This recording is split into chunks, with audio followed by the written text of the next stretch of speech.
I stood outside my own bedroom door at 2 in the morning holding a bottle of industrial-strength bonding glue that I had just pulled from my backyard tool shed. Inside that room, the woman I had been married to for 45 years was laughing a low, private laugh with my son-in-law. They thought I was 800 miles away, stuck in a hotel bar in Atlanta because of a grounded flight. They did not know that I was standing in the shadows watching my life fall apart with the cold precision of a man who spent 40 years in logistics. They did not know that in 60 seconds I was going to turn their secret betrayal into a permanent medical emergency. My name is Lincoln. I am 71 years old, and I have spent my entire life making sure things are exactly where they belong.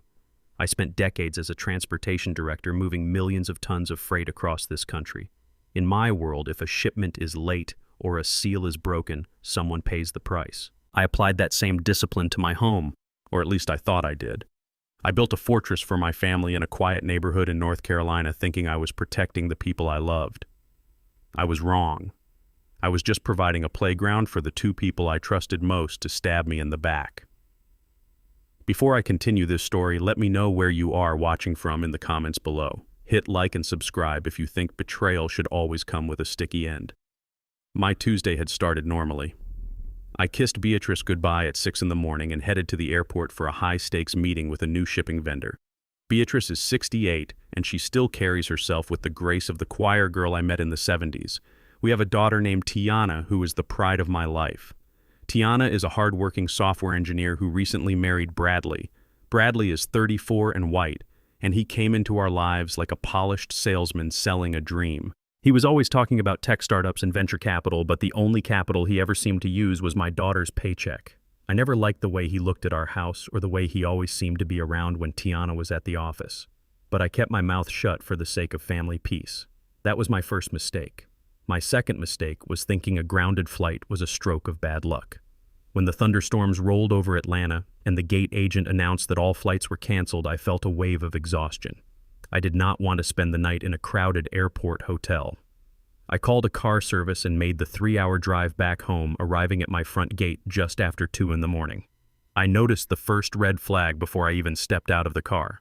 Bradley's white Audi was parked at an angle in my driveway as if he had pulled in with a frantic hurry. It was the car I helped him lease, and seeing it there at 2 in the morning while my daughter was working an overnight shift at the data center made my stomach drop. I used my key to enter through the garage, moving with the silence I had practiced since my days in the service. I did not turn on the lights. I did not need to. I knew every creak in the floorboards and every shadow in the hallway. As I reached the top of the stairs, the silence of the house was broken by a sound that made my skin crawl. It was a rhythmic, soft laughter coming from the master bedroom. It was the sound of my wife, and it was followed by Bradley's voice. They were talking about the estate. They were talking about how much longer they would have to play this game before my heart finally gave out. They were laughing about how easy it was to fool a man they thought was losing his grip on reality. I stood in the dark hallway, my hands trembling with the fury that wanted to tear the door off its hinges. But I did not move. I am a man of logistics. I do not react without a plan. I looked down at the small mahogany hallway table. There it was, a small familiar bottle of personal lubricant that they must have left out in their arrogant haste. They felt so safe in my home that they did not even bother to hide the evidence of their filth. My mind shifted into a different gear. I did not need a gun. I did not need to shout. I needed to ensure they remained exactly where they were until the entire world could see them for what they were. I retreated down the stairs and walked out into the backyard. The air was thick with the scent of wet earth and the lingering ozone of the storm. I walked to my tool shed and unlocked the heavy steel door. I searched the shelves until my hand landed on a large industrial-grade bottle of cyanoacrylate bonding agent. This was the stuff we used to repair heavy machinery seals. It was a liquid amber trap that set in minutes and bonded skin to skin with a strength that required surgical intervention to break. I took the glue and a small funnel back into the house. I worked with the steady hands of a surgeon standing over the hallway table. I emptied the contents of their lubricant bottle into the sink and replaced it with the industrial glue. It looked the same. It had the same weight, but it was a life sentence. I swapped the bottles back onto the table and moved to the basement. I did not go to sleep. I sat in my old leather armchair in the dark watching the red numbers on the digital clock. I listened to the house settle. I listened to the muffled noises from upstairs continue for another hour. I was not a husband anymore. I was not a father-in-law. I was a witness. I was the man who was about to show them that when you play with a logistics expert, you never have an exit strategy. The clock hit 3:15. I heard the first rustle of movement from the bedroom. I heard the door open and the sound of someone grabbing the bottle from the hallway table. I leaned back in my chair and closed my eyes, waiting for the inevitable. I knew that in less than an hour the silence of my home would be shattered by screams that no apology could ever fix. I had spent 40 years building a fortress, and tonight I had turned it into a prison. I waited until the first light of dawn started to creep through the basement windows. The screams had started exactly 40 minutes after I made the swap. It was not a normal cry for help. It was the sound of pure primal panic. It was the sound of two people realizing that they were physically and legally bound to their own treachery. I stood up and straightened my suit jacket. I walked upstairs, moving slowly and deliberately. I did not rush. I wanted them to feel every second of the terror. When I reached the bedroom door, I did not knock. I pushed it open and held up my phone, recording every inch of the scene. Beatrice was draped in a sheet, her face a mask of agony, and Bradley was pinned beside her, trapped by the very trap they had set for themselves. They looked at me, and for the first time in decades, I saw my wife truly see me. She did not see a senile old man. She saw the Geom Duck of her destruction. Bradley tried to speak, but the pain was too great. I did not say a word to them. I simply pulled out my phone and called 911. I told the dispatcher there had been a terrible accident with industrial chemicals and that we needed a fire crew and an ambulance immediately. I made sure to mention that it was a sensitive situation. I wanted the sirens. I wanted the neighbors to wake up. I wanted the blue and red lights to illuminate their shame for the entire block to see. This was the beginning of the end for them and the start of a very long, very public reckoning. I stood at the foot of the bed and watched them writhe in the mess they had made. Logistics is about the final destination, and I was going to make sure theirs was exactly where they deserved to be. Life moves on, but some things stay stuck forever. I had 45 years of memories with Beatrice, but in one night she turned them into trash. I looked at Bradley, the man my daughter loved, and I felt a cold satisfaction knowing he would never be able to hide from this.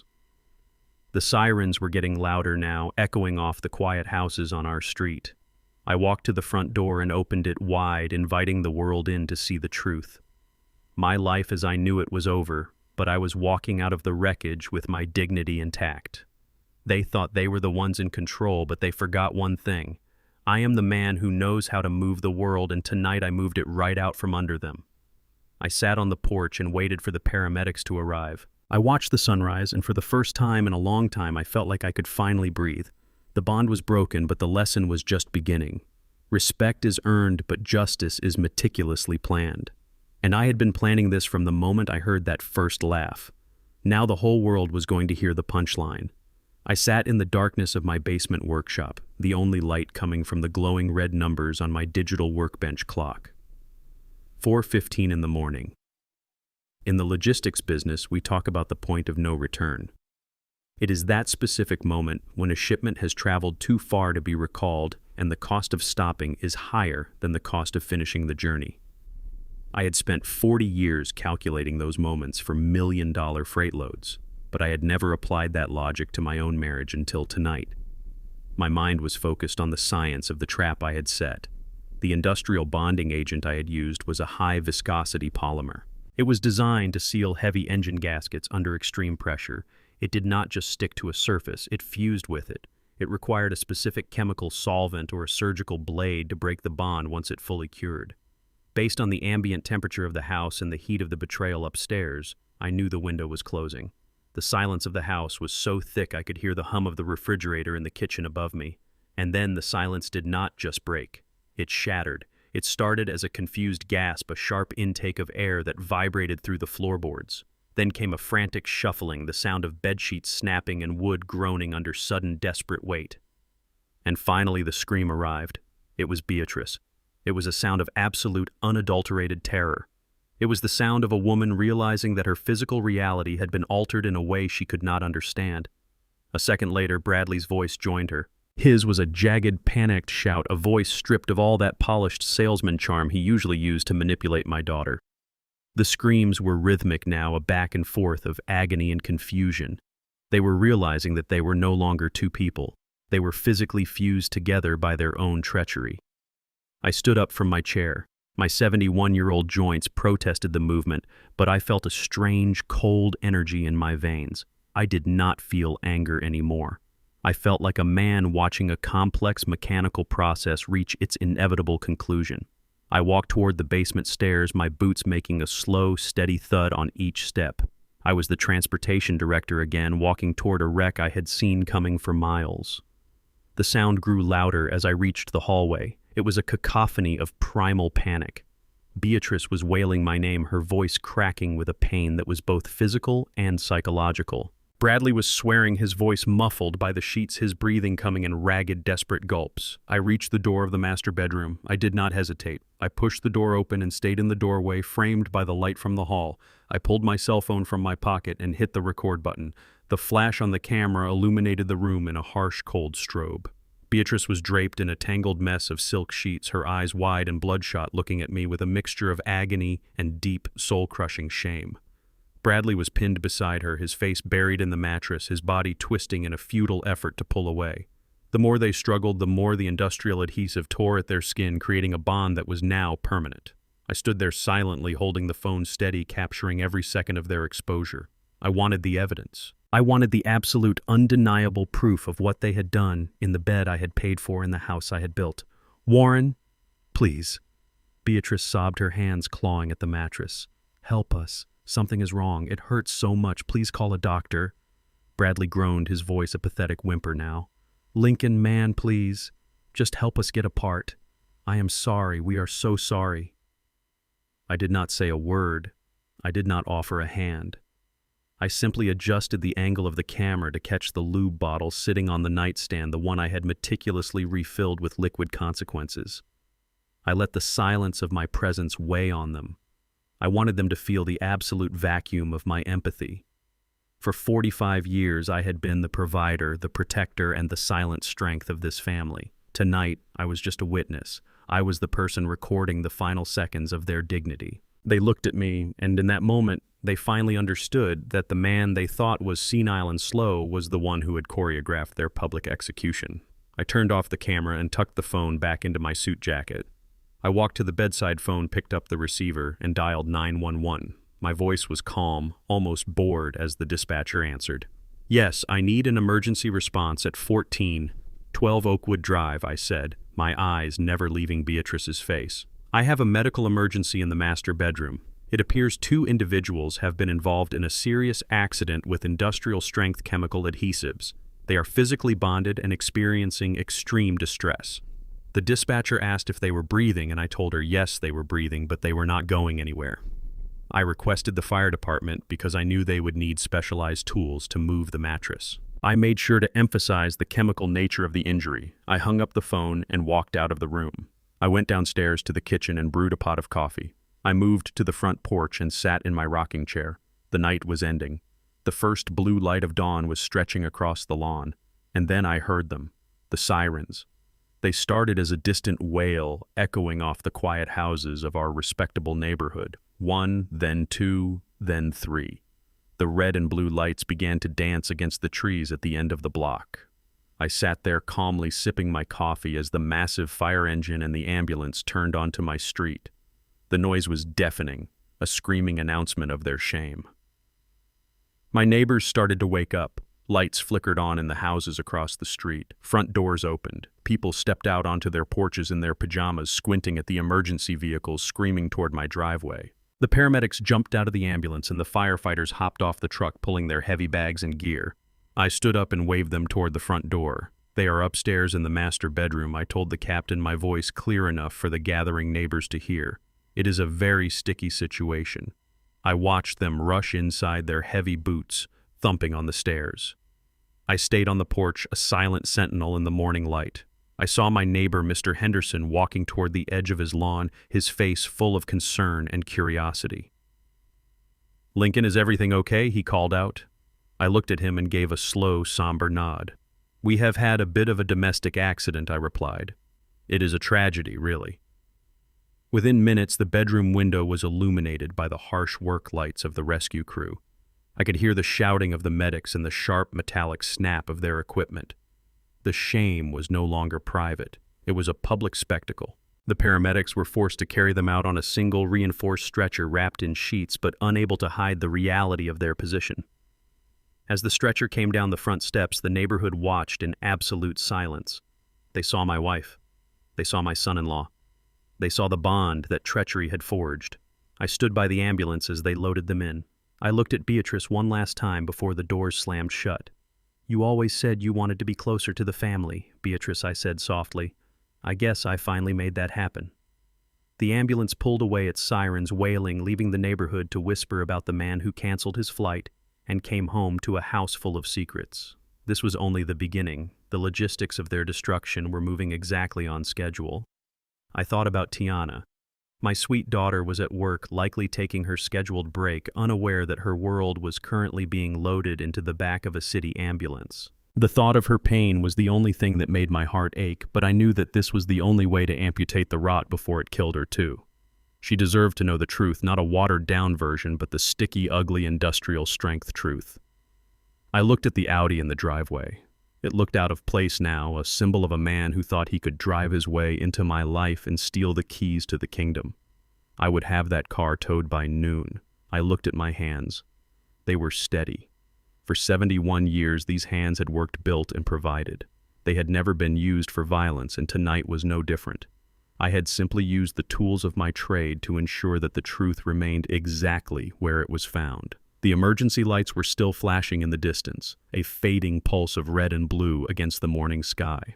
My neighbors were still standing on their lawns, whispering, their eyes darting between my front door and the departing ambulance. I didn't hide. I didn't lower my head. I finished my coffee, walked back inside, and closed the door. The house was finally quiet again, but the silence felt different now. It didn't feel like a lie. It felt like a clean slate. I went to the kitchen and began to wash my coffee mug, the sound of the water the only thing left in the air. The first stage of the logistics plan was complete. The cargo had been delivered to the hospital. Now it was time to prepare for the fallout. Infidelity is a messy business, but when you apply the principles of industrial bonding, the consequences are impossible to ignore. I would wait for the phone to ring. I would wait for Tiana. And I would be ready with the evidence that would set her free. The morning light was now fully realized, a bright and unforgiving sun that showed every crack in the pavement and every leaf on the grass. I felt a strange sense of exhaustion, but it was the good kind, the kind you feel after a long shift at the terminal when you know every trailer is accounted for and every manifest is signed. I had been a transportation director for 40 years, and I knew that sometimes to save the company you had to cut the dead weight. Beatrice and Bradley were the dead weight, and I had just cut them loose in the most public way imaginable. I sat back down on my porch watching a single bird land on the railing. It sang a short, sharp song before flying away. I wondered if Beatrice was still screaming in the back of that ambulance or if she had finally run out of breath. I wondered if Bradley was thinking about his white Audi or if he was finally realizing that his tech startups and his venture capital dreams were as stuck as he was. I didn't care. I had a daughter to protect, a legacy to save, and a house to reclaim. The logistics of the next few days would be complicated, involving lawyers, bank audits, and a very difficult conversation with Tiana. But I was Lincoln. I was 71. And I was just getting started. The neighborhood would talk, the gossip would spread, and the shame would linger. But for the first time in a very long time, I knew exactly where I stood. I was on the right side of the truth, and that was a bond that no chemical adhesive could ever break. I stood up, walked into the house, and locked the door for the last time that morning, ready to face whatever came next. Before I continue, let me know which city you are watching from in the comments below. Hit like and subscribe if you think some mistakes should stay stuck forever. I sat in the sterile waiting room of the Memorial Hospital emergency wing. The air was heavy with the sharp smell of antiseptic and the sound of distant, hurried footsteps on polished linoleum. I was still wearing the dark suit I had put on for my business trip in Atlanta, but it felt like a costume now. I sat with my hands folded in my lap, my posture as straight as a board. For 40 years, I managed the flow of thousands of tons of freight, and I knew that once a system fails, the cleanup is the most expensive part. I watched the clock on the wall. Its red digital numbers ticked by with a cold, uncaring rhythm. Behind the heavy swinging doors of the trauma unit, a team of doctors and specialists were currently trying to solve a problem they had never seen in their medical textbooks. They were dealing with an industrial-grade polymer designed to withstand thousands of pounds of pressure in heavy machinery. It was not meant for human skin, and it certainly was not meant for the intimate circumstances where I had placed it. Every few minutes, a nurse would walk past me, giving me a look of deep, confused pity. They saw a 71-year-old man waiting for news about his wife. They did not know they were looking at the architect of the nightmare currently unfolding in Trauma Room 4. The sounds coming from behind those doors were not human. There was the frantic metallic clicking of surgical tools and the sharp chemical scent of acetone being used in vain.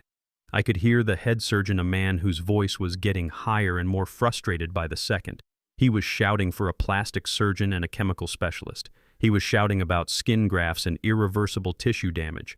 And above all that, I could hear Bradley. His voice was a high-pitched, pathetic whine, the sound of a man who had spent his entire life taking the easy road and was finally hitting a wall he could not talk his way around. He was begging for them to stop, then begging for them to keep trying. Beatrice was quieter, but her silence was filled with a jagged, rhythmic gasping. She was finally realizing that the world she had built behind my back was being dismantled in a room full of strangers under the bright, unforgiving glare of medical floodlights. I sat there and felt absolutely nothing. I was a man who had delivered his cargo to the destination. My job was done. Then the sliding glass doors of the ER entrance hissed open. I did not need to turn my head to know who it was. I could feel the energy in the room shift. Tiana, my daughter, came charging in. She was my masterpiece, a woman of logic, mathematics, and high-level software code. She had my eyes and her mother's grace. But today, she was a whirlwind of pure panic. She was still wearing her work lanyard from the data center. She had clearly driven across the city like a woman possessed. She saw me sitting there and her face crumpled. "Daddy!" She screamed, her voice echoing off the vaulted ceiling. "Daddy, what happened?" I stood up slowly, my knees popping, and caught her in my arms. I felt her heart racing against my chest. She was shaking so hard I thought she might collapse right there on the scuffed floor. "I just got the call from the hospital," she sobbed into my shoulder. "They said there was an accident. They said Bradley and Mom were both here. Is he okay? Is Bradley alive?" I held her tight, feeling a deep, bitter ache in my soul because I knew I was about to break her world into 1,000 jagged pieces. I had to be the one to show her the rot. I pulled back and looked into her wet eyes. I kept my voice low and steady, the same voice I used when a $1 million shipment went missing in the rail yards. "There was an accident at the house, Tiana," I said. "A chemical mishap. The paramedics brought them here." She was wiping her eyes, her breathing ragged. "A chemical mishap? What was Mom doing with chemicals? Why was Bradley even there? I thought he was at home." I did not answer her questions directly. I did not want to be the one to say the words. I wanted her to see the evidence. That is how we solve problems in logistics. You check the manifest against the actual cargo. You see the discrepancy for yourself. I led her toward the trauma unit doors. The nurse at the station started to protest, but I gave her a look that silenced her. "I am her father," I said. "We need to see them." We walked down the hallway, the sound of the medical monitors getting louder and more frantic with every step. We stopped in front of the thick blue curtain of room 4. Tiana was clinging to my arm, her fingernails digging into my suit jacket. She was terrified of what she was about to see. She thought she was walking into a room of tragedy. She did not know she was walking into a room of treachery. I reached out and pulled the curtain back. The scene inside was absolute, unadulterated chaos.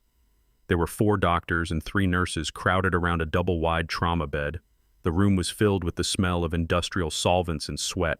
Bradley was lying on his side, his face buried in a pillow, his body contorted in a way that looked physically impossible. Beatrice was pinned right beside him, her eyes shut tight, her face a mask of concentrated agony. They were wrapped in hospital sheets, but it did not matter. The doctors were using scalpels and ultrasonic cleaners trying to find a gap in the amber-colored bond that held them together. They were failing. The industrial adhesive I had used was designed to be permanent, and it was doing exactly what the label promised. Tiana stopped in her tracks. Her hand went to her mouth, and I felt the air leave her lungs in a sharp, horrified gasp. She did not move for a long time. She just stared at the bed, her eyes darting between her husband's pale skin and her mother's brown arms fused together in a way that told the whole story without a single word of dialogue. The silence that followed was more violent than any scream. Tiana took a slow step forward, her eyes never leaving the bed. "Bradley," she whispered, her voice sounding like it was coming from a mile away. "Bradley, what is this?" Bradley did not look up. He could not. He just groaned, a low, pathetic sound of a beaten animal. Beatrice opened her eyes then. She saw her daughter standing there, and for the first time in 45 years I saw my wife look truly small. She looked like a thief caught with her hand in the vault. "Tiana, she started to say, but the words died in her throat. There was no explanation that could fix this. There was no lie big enough to cover the visual reality of their position. Tiana turned to me, her face pale as a sheet. "Daddy, why are they stuck together? What were they doing?"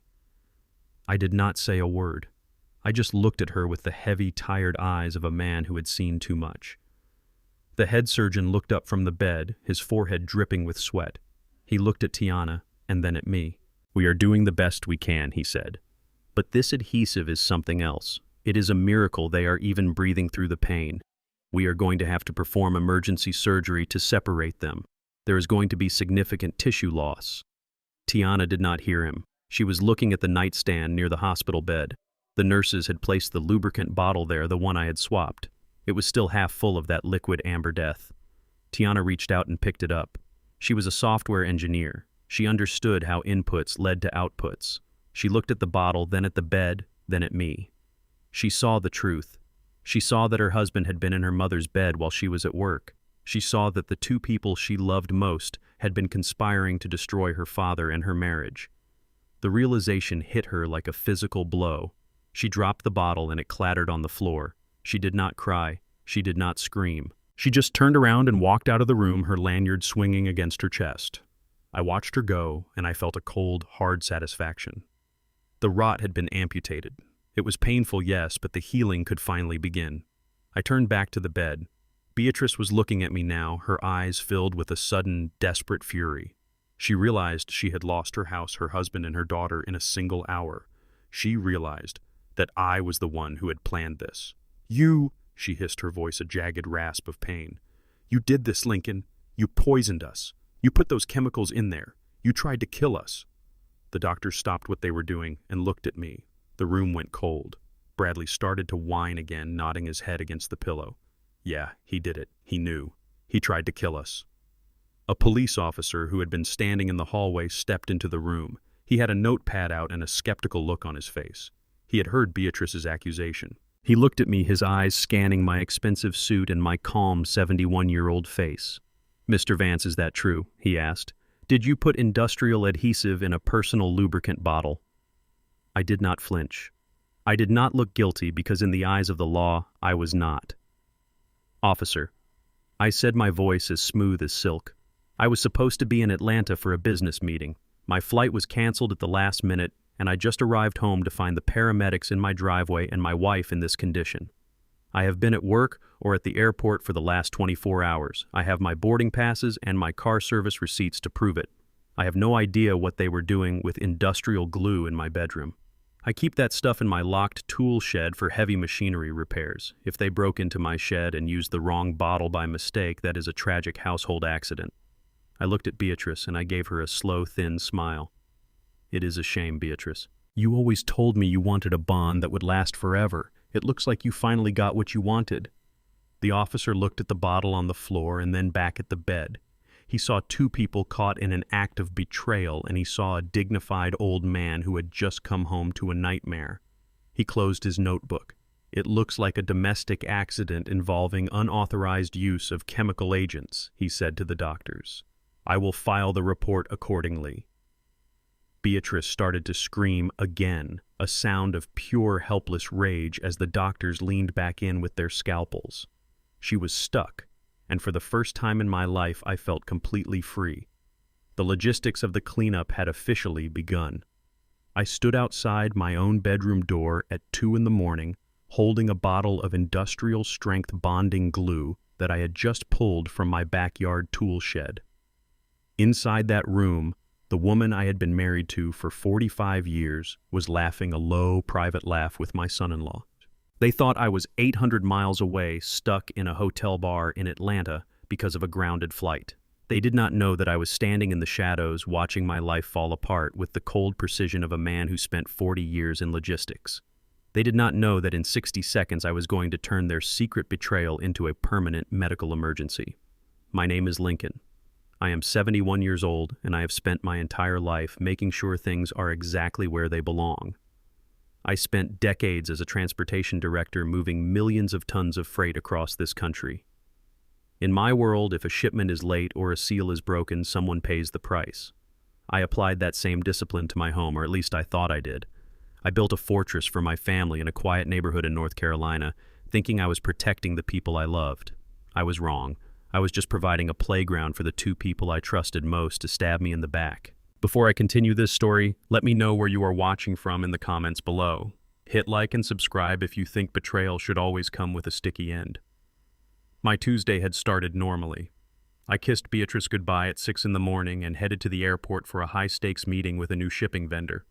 Beatrice is 68 and she still carries herself with the grace of the choir girl I met in the 70s. We have a daughter named Tiana, who is the pride of my life. Tiana is a hardworking software engineer who recently married Bradley. Bradley is 34 and white, and he came into our lives like a polished salesman selling a dream. He was always talking about tech startups and venture capital, but the only capital he ever seemed to use was my daughter's paycheck. I never liked the way he looked at our house or the way he always seemed to be around when Tiana was at the office, but I kept my mouth shut for the sake of family peace. That was my first mistake. My second mistake was thinking a grounded flight was a stroke of bad luck. When the thunderstorms rolled over Atlanta and the gate agent announced that all flights were canceled, I felt a wave of exhaustion. I did not want to spend the night in a crowded airport hotel. I called a car service and made the 3-hour drive back home, arriving at my front gate just after 2 in the morning. I noticed the first red flag before I even stepped out of the car. Bradley's white Audi was parked at an angle in my driveway as if he had pulled in with a frantic hurry. It was the car I helped him lease, and seeing it there at 2 in the morning while my daughter was working an overnight shift at the data center made my stomach drop. I used my key to enter through the garage, moving with the silence I had practiced since my days in the service. I did not turn on the lights. I did not need to. I knew every creak in the floorboards and every shadow in the hallway. As I reached the top of the stairs, the silence of the house was broken by a sound that made my skin crawl. It was a rhythmic, soft laughter coming from the master bedroom. It was the sound of my wife, and it was followed by Bradley's voice. They were talking about the estate. They were talking about how much longer they would have to play this game before my heart finally gave out. They were laughing about how easy it was to fool a man they thought was losing his grip on reality. Tiana sat on a cold metal bench in the hospital courtyard as the sun began to rise. She looked at her hands and realized they were shaking from more than just the cold. For 5 years, she had been the engine that kept Bradley's life running.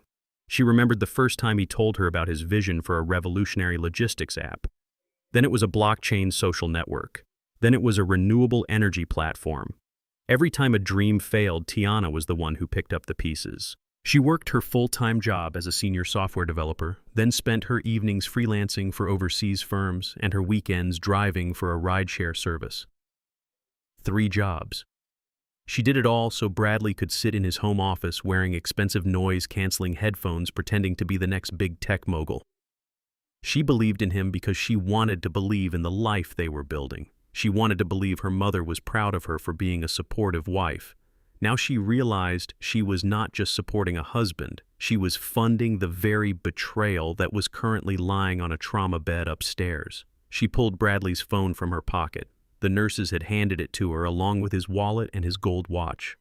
It was a brand new model she had bought him for his birthday, using 3 weeks of her freelance pay.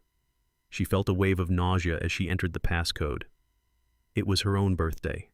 She went straight to his messages. She scrolled past the dozens of unread notifications from his imaginary investors and found the thread with her mother, Beatrice. The conversation went back years. It started with innocent questions, but then the tone shifted into something darker and more calculated. She saw a message from Beatrice sent 3 months ago. It said, "Your father is starting to forget things, Bradley.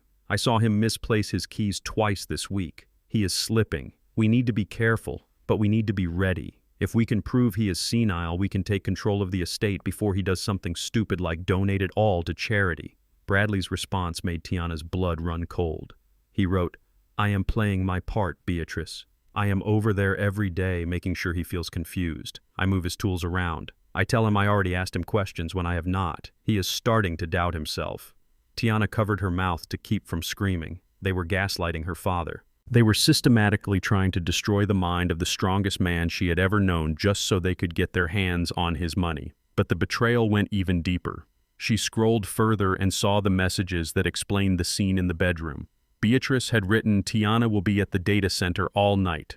Lincoln is in Atlanta. Come over after 11. I am tired of waiting, Bradley. I am tired of pretending to be a dutiful wife to a man who only cares about freight and logistics. I want the life we talked about in Miami." Bradley had replied, "I am on my way. I love the way you handle things, Beatrice. You are the only one who truly understands my potential." Tiana dropped the phone onto her lap. The woman who had raised her was a predator who had seen Bradley as a tool to dismantle Lincoln's life and Tiana's marriage. Beatrice was not just a cheating wife. She was the architect of a plan to bury Lincoln while he was still alive. I was back at the house by the time the sun was fully up. The sirens were long gone and the neighborhood had returned to its quiet, respectable surface. But the air inside the house felt heavy. I did not go to the bedroom to clean up their mess. I let the sheets stay tangled and the industrial glue stay smeared on the carpet. I went straight to the small hidden safe in the back of the master closet. It was hidden behind a false panel I had installed 20 years ago. Beatrice knew the code because I trusted her with everything. I pressed the buttons on the keypad and the heavy steel door clicked open. I expected to see our passports and the title to the Audi, but when I pulled the contents out, I found a thick black accordion folder that did not belong there. I took it to the kitchen table and sat in the light of the morning sun. I opened the folder and my heart stopped. It was not just one document. It was a series of loan applications and personal lines of credit. The first one was for $50,000, then $80,000, then a massive home equity line of credit for $300,000. I looked at the signature line on the bottom of each page. My name was there, Lincoln Vance. The handwriting was perfect. It had the same slant and the same sharp edges I had used my entire life. But I had never signed these papers. I had never sat in an office and mortgaged my home for nearly $500,000. I turned the pages and saw the dates. These loans had been taken out over the last 18 months. While I was at the office managing freight lines, Beatrice was at the bank playing the role of the devoted wife whose husband was too busy or too confused to come in and sign. I saw the bank manager's stamp on the documents, David Miller, a man I had known for 15 years, a man who had looked me in the eye at the grocery store and never said a word about the mountain of debt my wife was building in my name. This was a professional assassination of my financial life. She was not just sleeping with my son-in-law. She was stealing my future and Tiana's inheritance to fund Bradley's pathetic dreams. I reached the bottom of the folder and found the final piece of evidence. It was a life insurance policy, a new one. It was a $1 million policy on my life. The beneficiary was not Tiana. It was Beatrice and Bradley as a joint entity. The policy had been active for 6 months. I looked at the medical waiver attached to the policy. It was a forged doctor's note stating that I had been diagnosed with early-stage Alzheimer's. It said I was prone to confusion and was at a high risk for accidents. The pieces of the puzzle were finally clicking together with a terrifying logic. They were not just waiting for me to go senile, they were building a paper trail that would explain my accidental death. They wanted the house. They wanted the insurance money. They wanted everything I had built, and they wanted me gone to get it. I sat there in the silence of my kitchen, the forged document spread out like a map of my own murder. I realized that my trap with the industrial glue was just the opening act. This was a criminal conspiracy that involved the bank and possibly more. I looked at the phone on the table. Tiana was calling. I answered and heard the sound of my daughter's voice. She was not crying anymore. She sounded like me. "Daddy, I found the messages," she said. "They were trying to make you look crazy. They were planning this for years." I looked at the folder in front of me. "I know, baby," I replied. "And they did more than that. They forged my name on $500,000 in loans. They were betting on me dying, Tiana." The silence on the other end of the line was heavy. I could hear Tiana's breathing hitch. "What do we do?" she asked. I stood up and gathered the documents back into the black folder. "We do what we always do when a shipment is compromised," I said. "We document the damage, we secure the perimeter, and then we ensure that every single person involved in the theft pays the maximum price. I am coming to pick you up. We are going to see a forensic accountant, and then we are going to see a private investigator. Bradley and Beatrice think they are the only ones who can play a long game. They are about to find out that a logistics expert never leaves anything to chance." I walked out of the house and locked the door. The awakening was complete and the hunt was on. This was the final logistics plan, and it was going to be executed with absolute perfection. There is a dangerous misconception that age makes a man blind or soft. They thought because I stayed quiet I did not notice the shadows moving in my own home. They thought because I provided without question I was an easy mark for their greed. But a man who spent 40 years ensuring every gear in a massive machine turns correctly knows exactly how to spot a grain of sand in the works. They did not just betray a husband and a father. They declared war on a man who knows that the most powerful bonds are the ones built on truth. I am Lincoln Vance. I am 71, and I am the one who decides when this journey ends. If you believe that family loyalty is more valuable than any bank account, then stay with me. The logistics of justice are cold, and they are coming for every single person who thought they could bury me in my own backyard. Before I continue, let me know which city you are watching from in the comments below. Hit like and subscribe if you think forgery should always lead to a prison cell. I sat in the hallway of the surgical wing for 3 days straight. I did not eat much, and I did not sleep at all. I was not there as a grieving husband or a concerned father-in-law. I was there as a man watching a shipment of rotten cargo reach its final destination. Through the thick glass of the specialized burn unit, I watched the nurses change the dressings on Beatrice and Bradley. The industrial glue had done exactly what it was engineered to do. It had bonded their skin at a molecular level. To separate them, the surgical team had to literally peel them apart layer by layer. They had both undergone extensive skin grafts on their arms and torsos. Beatrice looked small and fragile under the white hospital sheets, her face pale and her breathing assisted by a machine. Bradley was in the bed next to her, his head shaved for surgery and his arrogant salesman smile replaced by a permanent grimace of agony. Every time a nurse touched their bandages, they would let out a low, jagged groan that echoed through the quiet ward. I watched them without a single ounce of joy, but I also felt no pity. In my world of logistics, a broken seal means the entire trailer is compromised. They had broken the seal of our family, and now they were dealing with the fallout of the wreck. I was silent. I was calm. I was the transportation director, making sure the cleanup was thorough. I did not speak to the doctors, and I did not answer the phone when the bank called. I was waiting for a different kind of expert to arrive.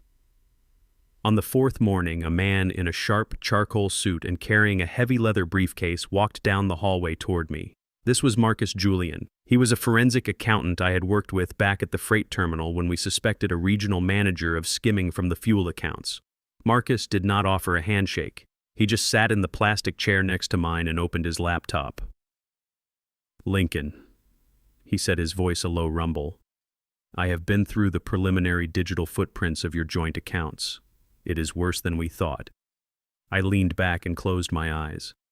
"Tell me the numbers, Marcus. I want the hard data." Marcus adjusted his glasses and started scrolling. "For the last 5 years, Beatrice has been methodically siphoning funds out of your primary 401k account. She did it in small increments at first, $500 here and $1,000 there. She was clever about it. She labeled the transfers as medical co-pays or home maintenance fees. But over the last 18 months, the leaks turned into a flood. She moved over $200,000 of your retirement savings into a shadow account."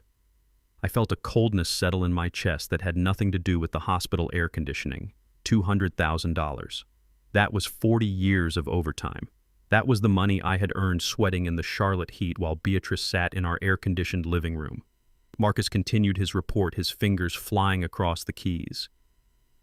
"The shadow account is registered to a shell company called B&B Innovations. It sounds like a tech firm, but the only thing they innovate is theft. The primary signatory on the account is Beatrice, but there is a secondary user with full access. Bradley." I looked through the glass at Bradley. He was sleeping, his chest rising and falling in a shallow rhythm. He was using my retirement to fund his imaginary life. He was buying expensive suits and leasing that white Audi with the money I had saved to take Gloria to the coast. Beatrice was not just a cheating wife. She was a financial predator who had seen her husband as nothing more than a bank vault to be emptied before the owner noticed the door was open. I asked Marcus where the money was now. He looked at me with a grim expression. Most of it has been transferred to an offshore brokerage account in the Cayman Islands. It is a high-risk account currently tied up in failing cryptocurrency ventures. They were gambling with my life, Marcus. They were betting on me not noticing until the vault was empty. The backstory of my marriage started to drip through my mind like acid. I remembered the times Beatrice told me she was worried about our spending. I remembered her asking me for my login credentials 20 years ago, saying she wanted to help manage the household bills so I could focus on my work at the terminal. I had handed her the keys to my kingdom because I thought a marriage was a partnership. I thought we were building a fortress together. But Beatrice was not a partner. She was a saboteur. She had spent 2 decades learning the layout of my defenses so she could dismantle them from the inside. She played the part of the dutiful wife so perfectly that I never even thought to check the manifests. I trusted the driver, and now I was looking at a total loss. Marcus closed his laptop and looked at the hospital door. "There is more, Lincoln," he said, his voice dropping to a whisper. "This morning I ran a title search on your family home. The house on Oakwood Drive, the house I built. The house that was supposed to be Tiana's legacy." I stood up, the plastic chair scraping loudly against the linoleum floor. "What about the house, Marcus?" Marcus pulled a thick manila envelope from his briefcase and handed it to me. I opened it and felt the world tilt on its axis. Inside was a copy of a deed of trust filed with the county clerk exactly 3 months ago. It was a mortgage, a massive $500,000 home equity loan taken out against the property. I looked at the signature line at the bottom of the page. My name was there, Lincoln Vance. The handwriting was a perfect imitation of my own. It had the same sharp loop on the L and the same heavy pressure on the final E. It was a masterpiece of forgery. Beatrice had stood in front of a notary, likely one of her friends from the garden club, and signed my name to a document that handed our home over to the bank. She had liquidated the only thing I had left to give my daughter. I looked through the glass at Beatrice. She was awake now, her eyes moving frantically around the room. She saw me standing there with the manila envelope, and I saw her entire body stiffen. She knew the forensic audit had reached the basement of her lies. She had not just been cheating with my son-in-law, she had been systematically erasing me from my own life. She had mortgaged the roof over my head to fund a future in Miami with a man half her age, a man she was currently fused to in a room full of surgical scars. The logistics of the betrayal were staggering. They had planned my financial execution with the same detail I used to plan a national freight route. They were waiting for me to go senile or die so they could collect the life insurance and walk away with the $500,000 in cash. They thought I was a slow old man who would never look under the hood. They thought my quiet nature was a sign of a weak mind. I turned to Marcus. "I want you to freeze every account we can touch," I said, my voice sounding like gravel under a heavy tire. "I want you to document every single cent that left that 401k. And I want the name of the notary who signed this mortgage document." Marcus nodded and started typing. "I will have the full report by the end of the day, Lincoln. What are you going to do about the bank?" I looked at the mortgage document again. The lender was the same bank where Beatrice had been a preferred customer for 30 years. They knew me.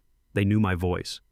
And yet they had authorized a $500,000 loan without ever calling my cell phone. They had accepted a forged signature because Beatrice had played her part so well. I felt a new kind of anger rising up. It was the calm, cold anger of a man who knows exactly how to trigger an audit that will burn a building down. I walked over to the glass and tapped on it. Beatrice flinched, her eyes filling with terror. I held the mortgage document up against the window so she could see my forged name. I did not say a word. I did not have to. She knew the game was over. She knew that the industrial glue was the least of her problems. I turned my back on her and walked toward the exit of the hospital. Tiana was waiting for me in the lobby, her face a mask of exhaustion and heartbreak. "Daddy, where are we going?" she asked. I took her hand and led her toward the truck. "We are going to see the bank manager, Tiana," I said. "And then we are going to see the police. Your mother and Bradley think they found a way to take everything we have. But they forgot one thing about logistics. If the paperwork is fraudulent, the entire shipment belongs to the original owner. I am going to get our house back, and I am going to make sure they spend the next decade in a place where the walls are made of concrete and the only thing they have to look at is each other. The hook was set. The mortgage was the anchor that was going to pull them both under the dark water of the federal justice system, and I was the one holding the rope. Life moves on, but the debt must always be paid. Beatrice thought she could siphon my life away and leave me with the bill. She thought her son-in-law was a better investment than her own husband. She was wrong. She invested in a man who was as stuck as she was. I drove toward the bank, the NC sun hitting the windshield. I felt 71 years of hard work sitting in my hands, and for the first time in a week, I knew exactly where I was going. The logistics of justice are slow, but they are absolute. I was going to reclaim my fortress brick by brick, and I was going to start by showing the bank manager exactly what a forgery looks like when it is held by a man who has nothing left to lose. Before I continue this story, let me know where you are watching from in the comments below. Hit like and subscribe if you think some secrets should never be mortgaged. This was just the beginning of the audit, and the fire was already spreading. They thought they were the ones in control, but they were just passengers on a train I was about to derail. The $500,000 was just the starting point of the fallout. I was going to find every penny, and I was going to make sure they felt the weight of every cent while they sat in their orange jumpsuits. Respect is a bond that should never be broken, but when it is, you better make sure you have an exit strategy, because I am the one who controls the gate. I sat in my home office, surrounded by the silence of a house that no longer felt like mine. The NC sun was beating down on the blinds, casting long, sharp shadows across the mahogany desk, where I had spent years meticulously managing the logistics of other people's lives. Now I was looking at the logistics of my own ruin. Marcus Julian sat across from me, his fingers dancing across the keys of his laptop like a pianist playing a funeral march. For 40 years, I was the man who knew exactly where every pallet of freight was located between New York and Miami. I understood the weight of cargo and the integrity of a sealed container. But as I looked at the digital trail Marcus was uncovering, I realized that the people I loved had been running a ghost operation right under my roof for years. Lincoln. We found the destination of the $500,000, Marcus said, his voice low and devoid of any comfort. It did not go into a savings account, and it was not used to pay off any existing debt. Within 48 hours of the mortgage being approved, the entire sum was wired to a business account for a company called B&B Consulting. I leaned back in my chair, the leather creaking under my weight. B&B Consulting. I repeated the name, tasting the bitterness of it. I had never heard of the firm. I had never authorized a single payment to such an entity. I told Marcus to pull the articles of incorporation for this company. I wanted to see who was sitting in the captain's chair of this ghost ship. Marcus hit a few more keys, and a document from the North Carolina Secretary of State popped up on the screen. The company was formed 18 months ago. The registered office was a small, high-rent mailbox in a strip mall 3 towns over, and there were 2 names listed as the primary officers, Beatrice Vance and Bradley Smith, my wife and my son-in-law. The B&B did not stand for business. It stood for Beatrice and Bradley. They had created a legal wall to hide the money they were stripping from my life. It was a shell company designed for one purpose, and that was to act as a laundry for the $500,000 they had stolen from my home equity. I looked at the date the company was formed. It was the same month Tiana and Bradley got married. While I was walking my daughter down the aisle and giving her away to a man I thought would protect her, Beatrice was already filing the paperwork to facilitate our financial execution. They had been planning this from the very beginning. Every dinner we shared and every holiday we celebrated was just a distraction while they moved the pieces of their heist into place. I felt a cold, heavy pressure in my chest. I thought about the sweat I had left on the floors of freight terminals and the thousands of hours of overtime I had logged to pay off this mortgage. I had built a fortress to ensure Beatrice would never have to worry about a single bill, and she had turned that fortress into a line of credit for her lover, but the betrayal went even deeper than the theft. Marcus pulled up a series of internal emails and bank memos that he had recovered from the shell company's digital footprint. "Lincoln, look at this," he said, pointing to a sales contract dated 6 weeks ago. It was a purchase agreement for a luxury high-rise condo in downtown Miami. The price tag was $750,000. The down payment was $300,000 paid in cash from the B&B consulting account. The rest was financed through an offshore lender. They weren't just stealing the money to buy clothes or cars. They were buying a new life. They were preparing to disappear. But then Marcus showed me the most devastating part of their logistics plan. He found a set of instructions sent to the bank regarding the monthly payments for the $500,000 mortgage on my house. The instructions were to skip the payments. They had set up the loan so that the first 3 months were interest only, and after that, the payments would default. They had absolutely no intention of ever paying back a single cent of that loan. Their plan was to take the cash, buy the condo in Miami, and let the bank foreclose on the house on Oakwood Drive. The realization hit me like a physical blow to the gut. They weren't just taking the money. They were purposefully destroying the house. They were going to leave me and Tiana with nothing, while they sat on a balcony in Florida watching the sunset. They were going to let the bank kick a 71-year-old man out into the street. They were going to let my daughter's legacy be sold at an auction on the courthouse steps. Beatrice had lived in this house for 40 years. She had raised our daughter here. She had celebrated every milestone of our lives within these walls, and she was willing to let it all burn to the ground for a condo and a man half her age. It was a level of cold, calculated cruelty that I could barely comprehend.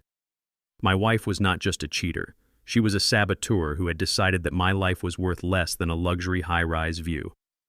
I stood up and walked to the window, looking out at the manicured lawn I had mowed every Saturday for decades. I thought about the logistics of a forgery. To get a $500,000 mortgage approved, you need more than just a fake signature. You need a notary. You need a loan officer. You need a bank that is willing to look the other way. I turned back to Marcus.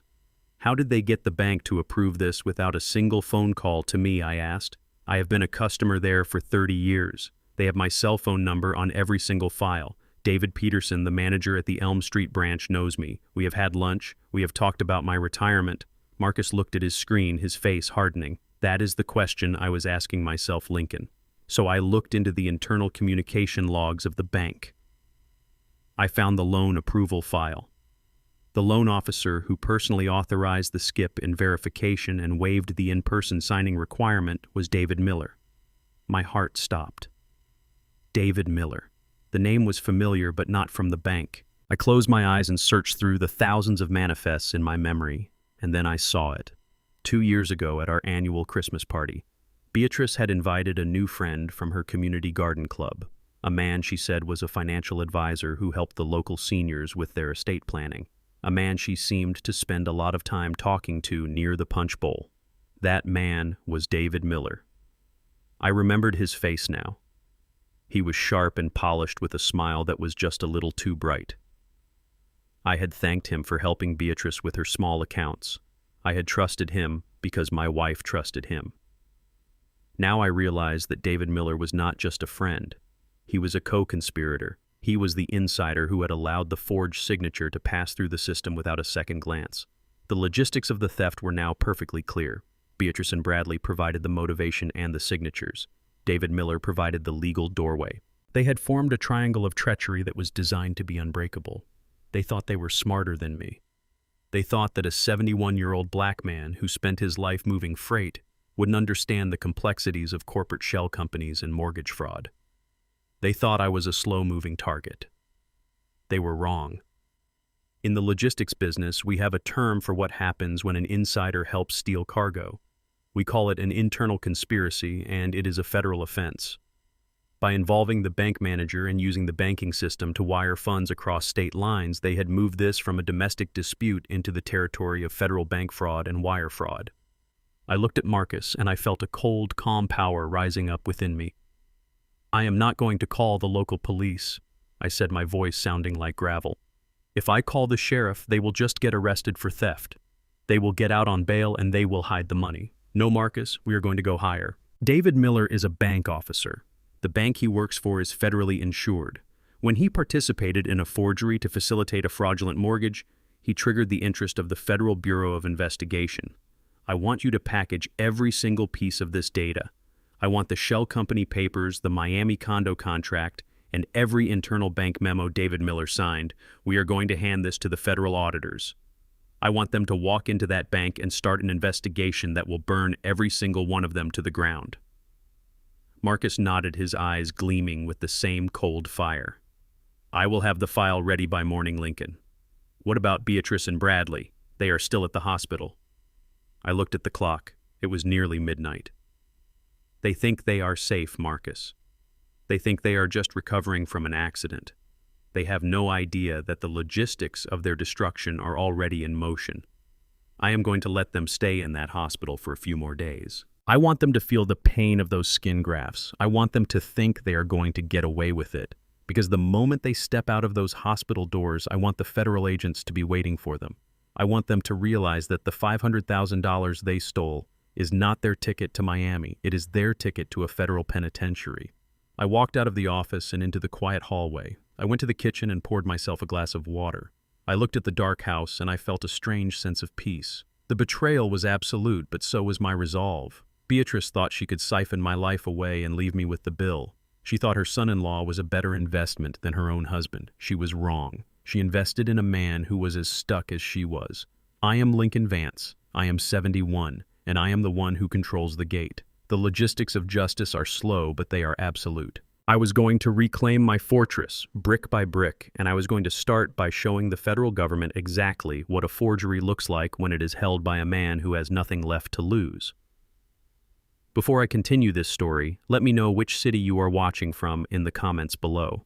Hit like and subscribe if you think some secrets should never be mortgaged. The trap was set and the ink was about to dry on their arrest warrants. David Miller thought he was safe behind his desk, but he was about to find out that a logistics expert never forgets a face or a forged signature.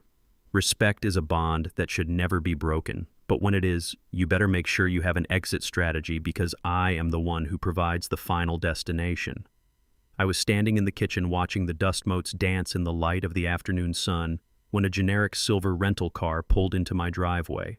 I did not move. I did not reach for the door. I just watched. Beatrice stepped out of the passenger side, and it was like looking at a stranger wearing the skin of the woman I used to love. She moved with a stiff mechanical gait, her body held rigid to avoid the friction of her clothes against the fresh skin grafts that covered her torso. Her arms were wrapped in heavy white medical gauze from her wrists to her elbows, looking like the gauntlets of some fallen warrior. She did not look up at the windows. She kept her eyes on the pavement, her mouth set in a hard, thin line of pure defiance. Following her was Bradley. He looked even worse. His face was sallow, his hair was unkempt, and he limped with a heavy, pained drag of his left leg. They looked like the walking wounded, but the fire in Beatrice's eyes as she reached the front porch told me that her spirit had not been humbled by the pain. It had only been sharpened into a weapon. They entered the house without knocking. This was still technically her home, and she walked through the foyer as if she were the victor returning from a hard-fought campaign. She did not say hello. She did not ask about our daughter Tiana. She just stopped in the center of the living room and stared at me with a look of absolute cold hatred. I stayed by the kitchen island holding a dish towel in my hand. I had spent 40 years managing the flow of freight, and I knew that every conflict has a rhythm. You have to let the other side show their hand before you make your move. Beatrice reached into her handbag and pulled out a thick manila envelope. She tossed it onto the coffee table with a sharp slap that echoed through the quiet house. "It is time for you to face reality, Lincoln," she said, her voice sounding like dry leaves skipping over concrete. "I am tired of playing these games, and I am tired of your silent judgments.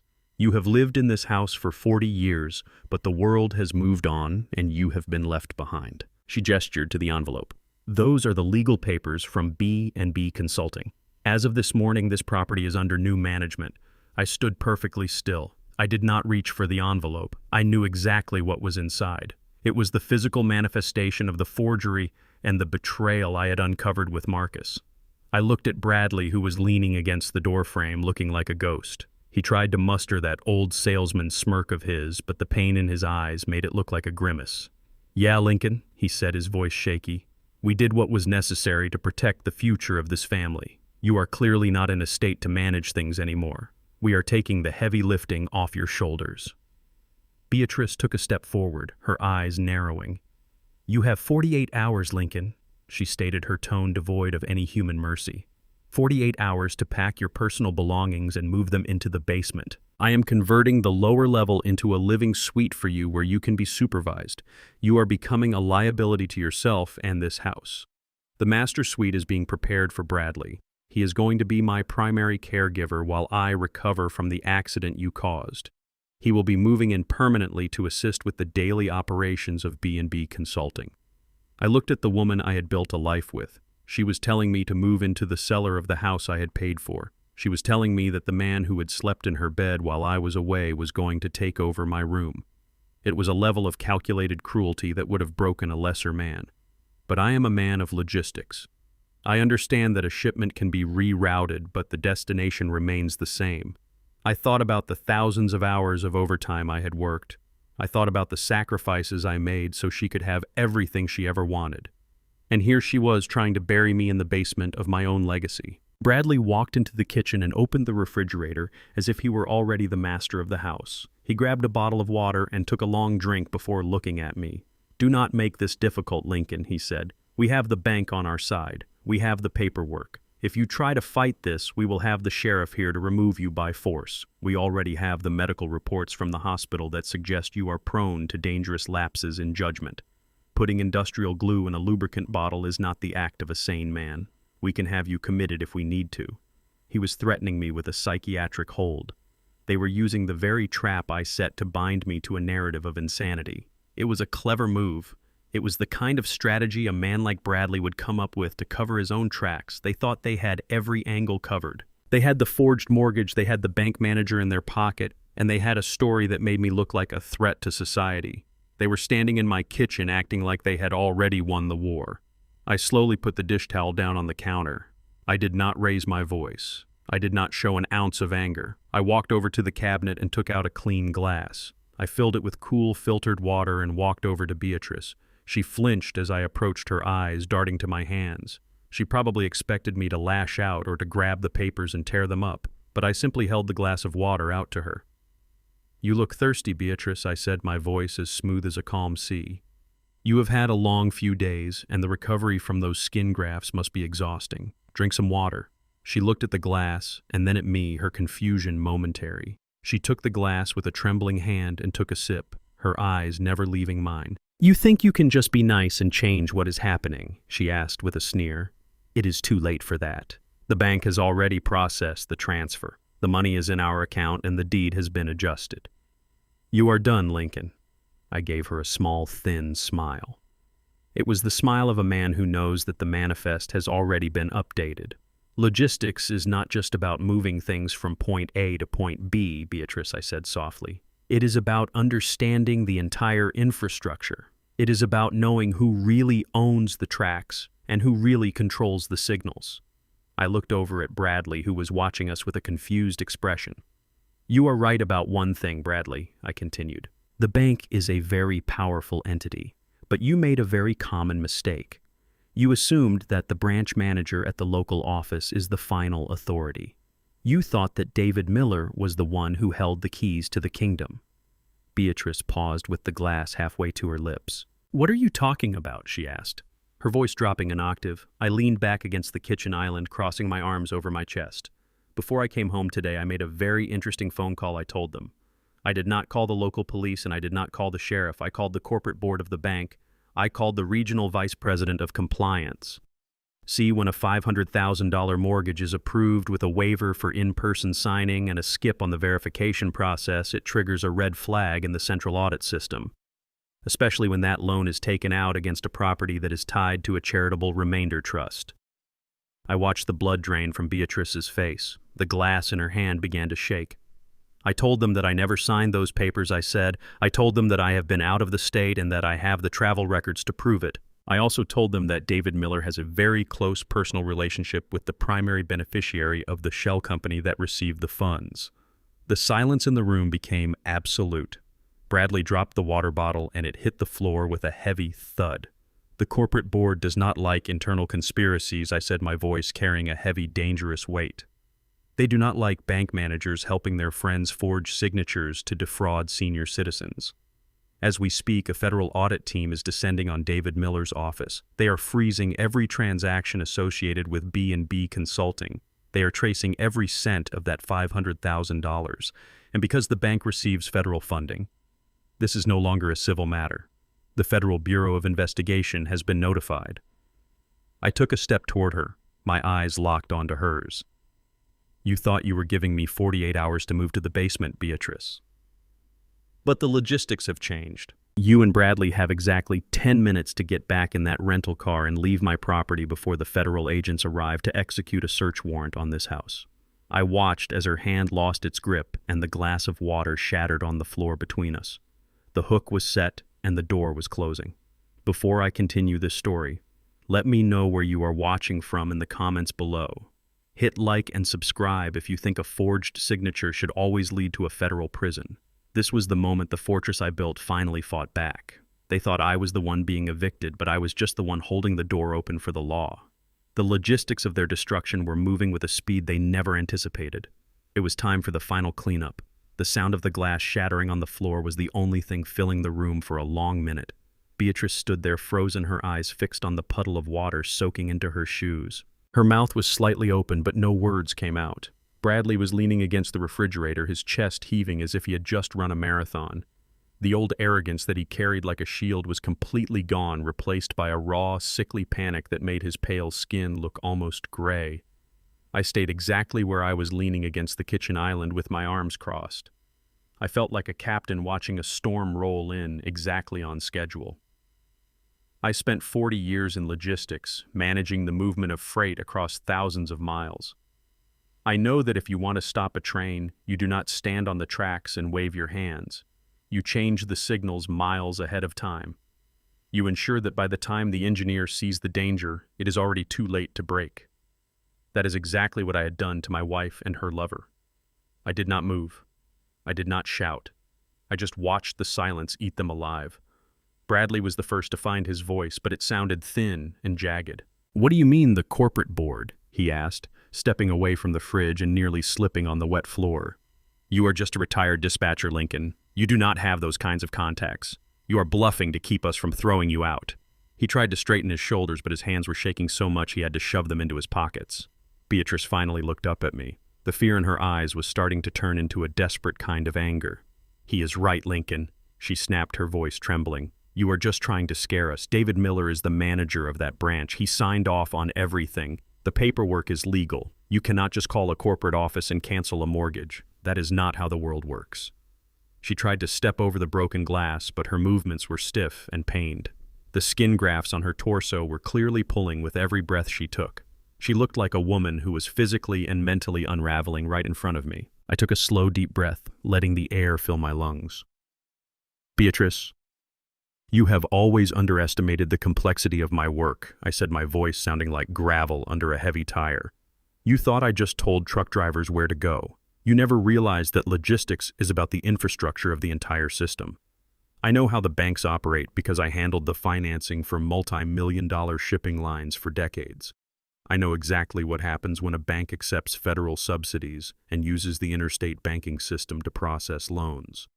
I did not call the local sheriff to report a theft, Beatrice. That would have been a waste of time. I triggered a full-scale federal audit.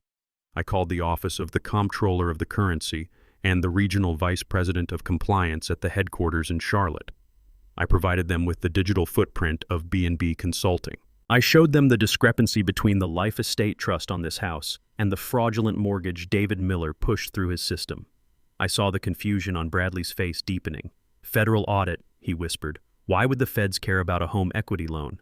I turned my gaze to him and I saw the realization start to flicker in his eyes like a dying light bulb. "Because that bank receives federal funds and operates across state lines," I explained. "When a bank manager facilitates a forgery to move $500,000 into a shell company, that is not just a domestic dispute. It is a violation of federal banking regulations. It is bank fraud. It is wire fraud. And because you used a forged signature to bypass the verification process, it is also identity theft. I did not have to prove you were cheating on me, Beatrice. I just had to prove that the money was moved through a fraudulent channel. The feds do not care about who is sleeping in whose bed. They care about the integrity of the financial system. And right now they are tearing David Miller's office apart to find every single cent of that $500,000. While we are standing here in this kitchen having this conversation, David Miller is no longer the manager of your favorite bank. I continued, watching Beatrice's face turn a shade of white I have never seen on a living person. He was escorted out of the building in handcuffs an hour ago. The corporate board fired him the moment the auditors found the skip in the verification logs. And let me tell you something about men like David Miller. They are not built for federal prison. They do not have the stomach for a 20-year sentence in a concrete box. He is already talking to the investigators. He is telling them exactly who approached him with the plan. He is giving them every email, every text message, and every record of the Garden Club meetings where you and he discussed the estate. He is trading your names for a reduced sentence before the sun even goes down today. I watched as Beatrice leaned against the dining table, her knees buckling. The glass of water she had dropped was just a memory now. The real flood was coming, and she was standing right in the path of the wave. Bradley started to back away toward the hallway. "We have to get out of here, Beatrice," he hissed. "We have to get to the airport. We still have the cash in the shell account. We can get to Miami and figure it out from there." He was panicked, looking for an exit strategy that did not exist. I didn't stop him. I didn't even move from my spot against the counter. "You can try to go to the airport, Bradley," I said, my voice cold and absolute. "But you should know that part of a federal audit involves a temporary freeze on all associated accounts. The B&B Consulting account was locked 45 minutes ago. The wire transfer to that Miami condo was flagged and reversed. Every credit card you have in your pocket is currently declined. You do not have enough money for a tank of gas, let alone a flight to Florida. You thought you were moving faster than me, but you forgot that I am the one who understands the speed of the network. I have spent my life ensuring that cargo arrives exactly when it is supposed to. And right now, your cargo is a federal indictment and it is scheduled for immediate delivery." Beatrice looked at me with a look of pure, unadulterated hatred. "You would destroy everything," she whispered. "You would burn this house and our lives to the ground just to hurt me. Is this what 45 years of marriage means to you, Lincoln? You are a cold, heartless man." I felt a sharp, bitter laugh rise up in my throat, but I kept it down. "I did not destroy anything, Beatrice," I replied. "You and Bradley built this funeral pyre yourselves. I just provided the match. You were the one who forged my name. You were the one who tried to put me in the basement of my own home. You were the one who planned to let this house go into foreclosure while you lived it up in a high-rise condo. Do not talk to me about marriage. You ended our marriage the moment you let this man into our bed and decided my life was worth less than a line of credit. I am just the logistics manager making sure the cleanup is thorough. I am making sure that the rot is removed so that Tiana has a future that isn't built on your lies." The sound of a car pulling into the driveway broke the silence. It wasn't the sound of a rental car. It was the heavy, authoritative crunch of tires on gravel. I looked out the window and saw the black SUVs with the tinted windows. The federal agents had arrived exactly on time. I turned back to Beatrice and Bradley. "That is the delivery I was waiting for," I said. "They are here for the records of B&B Consulting. They are here to execute a search warrant for every digital device and paper file in this house. You have exactly 30 seconds to decide how you want to handle this. You can walk out there and surrender, or you can wait for them to kick the door in. Either way, the destination is the same." Bradley looked like he was going to vomit. He looked at Beatrice, then at the door, then back at me. He was a small man who had played a big game, and he had finally run out of cards. He didn't even try to help Beatrice up. He just turned and ran toward the back door of the house, leaving her alone in the kitchen with the broken glass and the ruins of her life. I didn't chase him. I knew the agents had the perimeter secured. I walked over to the front door and opened it wide. The air was cool and the light was fading.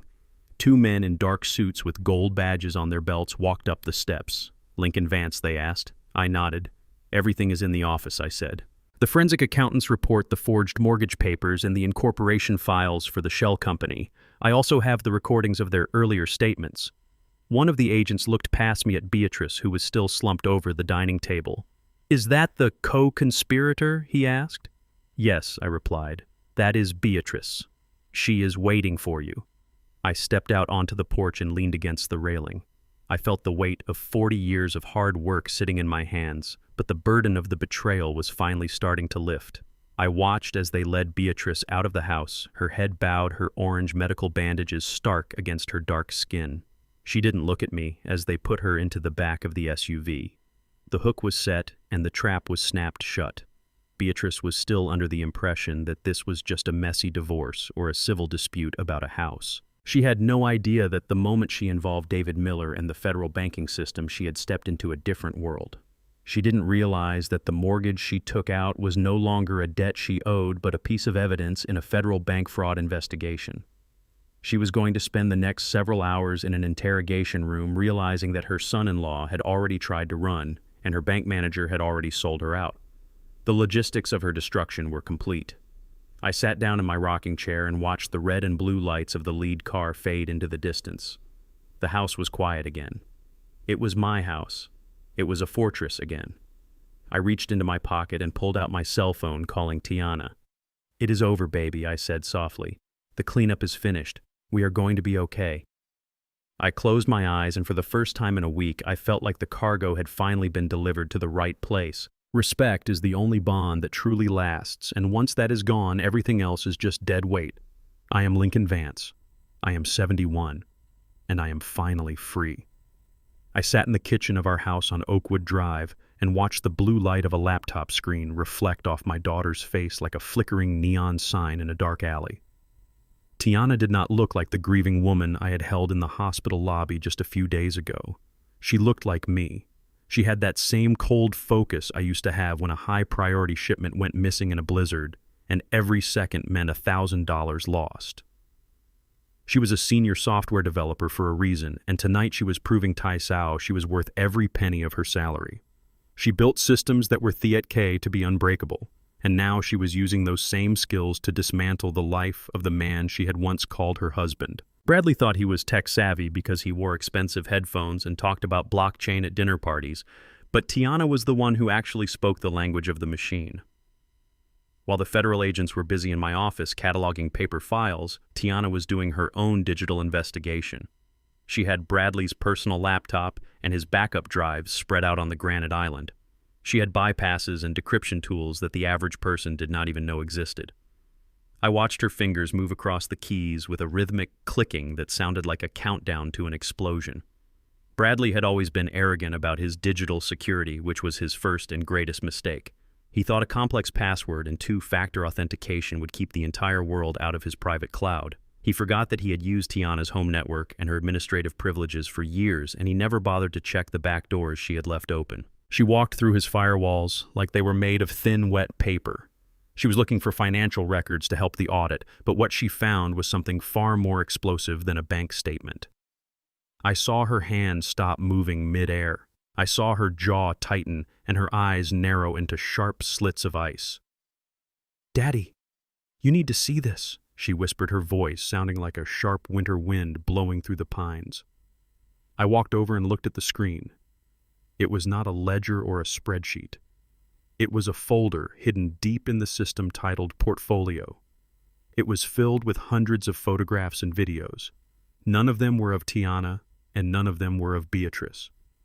They were women in their early 20s, women who worked as baristas or college students. Bradley had been running a separate operation for years right under our noses. He was using the money he stole from our retirement to fund a secret life that Beatrice knew nothing about. Tiana opened a message log between Bradley and a woman named Chloe, who looked to be about 22 years old. The messages were from last month while Beatrice was busy planning their secret Miami getaway. Bradley had written that he was almost done with the old lady. He called my wife a cash cow. He told Chloe that as soon as the mortgage money cleared and the foreclosure process started, he would move Chloe into the Miami condo and tell Beatrice that the entire deal had fallen through. He wrote that he could not wait to be done with the sagging skin and the constant complaining of a woman 3 times his age. He mocked Beatrice's skin grafts from the accident and laughed about how desperate she was for his attention. He was playing Beatrice exactly the way he had been playing Tiana. He was a parasite who had found 2 hosts in the same family, and he was draining them both simultaneously while laughing at their expense. I felt a surge of cold pride for my daughter. She did not cry and she did not scream. She just started downloading every single image, every single message, and every single mockingly cruel video into an encrypted file. Beatrice was upstairs in the master bedroom, lying in the bed she had tried to steal from me while she waited for the legal storm to break. She was still recovering from the skin grafts and the long hours of federal interrogation. She was trapped in the house, feeling like a victim of my silence. Bradley was in the guest room at the end of the hall, sitting on the edge of the bed, looking like a beaten dog waiting for his master to kick him. They were not speaking to each other. The tension in the house was a physical weight that made it hard to breathe. Tiana stood up from the laptop, her face a mask of absolute resolve. "Let us go upstairs," she said. "I want her to see who she really sacrificed our family for." I followed her up the stairs. My 71-year-old knees ached, but I moved with a steady purpose. We walked into the master bedroom without knocking. Beatrice looked up, her eyes hollow and bloodshot from days of weeping. "What do you want now?" she asked, her voice a thin, rasping sound. "Have you not taken enough from me?" Tiana did not answer her. She just opened the laptop and placed it on the vanity at the foot of the bed. She hit the play button on a video Bradley had recorded in the driveway just 2 weeks ago. In the video, Bradley was sitting in his white Audi, laughing with a beer in his hand. He was talking to the camera to Chloe. He said he had just spent the afternoon listening to Beatrice talk about her retirement dreams, and that he wanted to vomit right there on the carpet. He called her a delusional grandmother who thought she was still a girl in the 70s. He said her money was the only thing that made her tolerable, and that he was counting the days until he could dump her for good. Beatrice watched the screen, her eyes going wide with a shock that was deeper than any physical pain. She saw the messages where he called her a cash cow. She saw the photographs of him with women who were younger than her own daughter. The silence in the room was shattered by a low, guttural sound that came from the back of Beatrice's throat. It was the sound of a woman realizing that her entire world was a fabrication of her own making. She had betrayed her husband of 45 years and destroyed her daughter's marriage for a man who viewed her with absolute disgust and contempt. She had traded her soul for a man who was already planning to leave her in a Miami gutter the moment the money hit the account. Bradley walked into the room, then lured by the sound of his own recorded voice. He saw the screen and his face turned the color of wet ash. He tried to speak, but Beatrice was already out of the bed. She ignored the pain of her skin grafts. She ignored the bandages that were still fresh. She lunged at him with a primal fury that I had Baugio seen in her during all our years of marriage. "You lying piece of trash," she screamed, her voice cracking and echoing through the hallway. "I gave you everything. I mortgaged my life for you. I forged those papers for you because you told me you loved me." Bradley tried to push her away, but she was like a wild animal. She was clawing at his face and his chest with her fingernails. "You called me a grandmother. You called me a cash cow," she shrieked. "You were going to take my money and give it to these girls." Bradley was stumbling backward, hitting the wall with a heavy thud. "Stop it, you old hag," he yelled, his own panic taking over his senses. "You think I actually loved you? You think a 34-year-old man actually wants to be with you? I was doing a job. I was securing our future. You were the one who got us caught with that stupid glue bottle. This is all your fault." They were tearing each other apart right in front of us, and it was the most honest moment they had ever shared. The two villains who had conspired to bury me were now revealing every single ugly truth about their partnership. Beatrice was screaming about the loans and the bank manager, while Bradley was screaming about her desperation and her aging body. Tiana stood there watching them with her arms crossed. She had been the one to provide the spark that set their house of cards on fire, and she was enjoying the heat. She had used her intelligence to ensure that they would never be able to trust each other again, even in a prison cell. Beatrice was sobbing now, falling to her knees on the carpet by the bed. "I gave you the codes, Bradley," she wailed. "I gave you the secret access to the offshore account in the Caymans. I trusted you with the only money we had left in the world." Bradley looked at us and then at her. He realized he had said too much in the heat of his anger. He realized that in his rage he was admitting to the very crimes the FBI was investigating. He tried to shut her up, but the momentum of Cuejo mutual destruction was unstoppable. Bradley realized that the game was truly over and his salesman charm was useless now. He looked at Tiana and then at me. He saw that we were not victims anymore.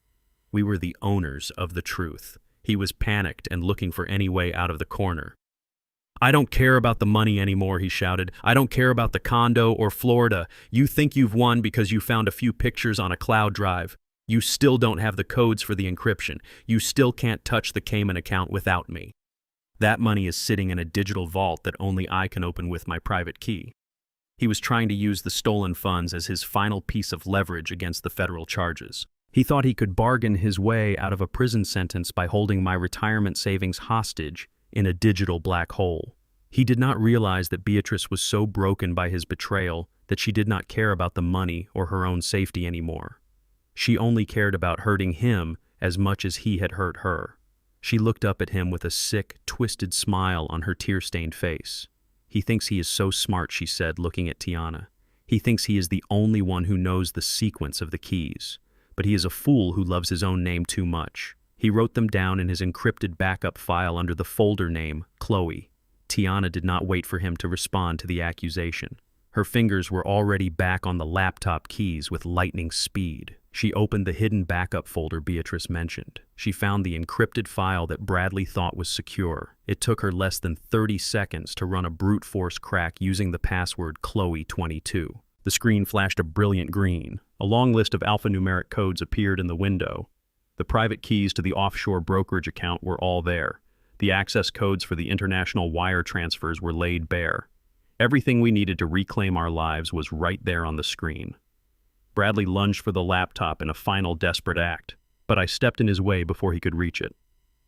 I am 71 years old, but I am a man who has worked with my hands in freight yards my whole life. I grabbed him bang fiatruk of his expensive shirt and slammed him back against the bedroom wall. "Sit down," I said, my voice low and dangerous like a rumbling engine. "You are done, Bradley. You are a passenger on a ship that has already hit the iceberg and sunk to the bottom of the ocean." Tiana looked at me and gave a sharp nod. "I have them, Daddy.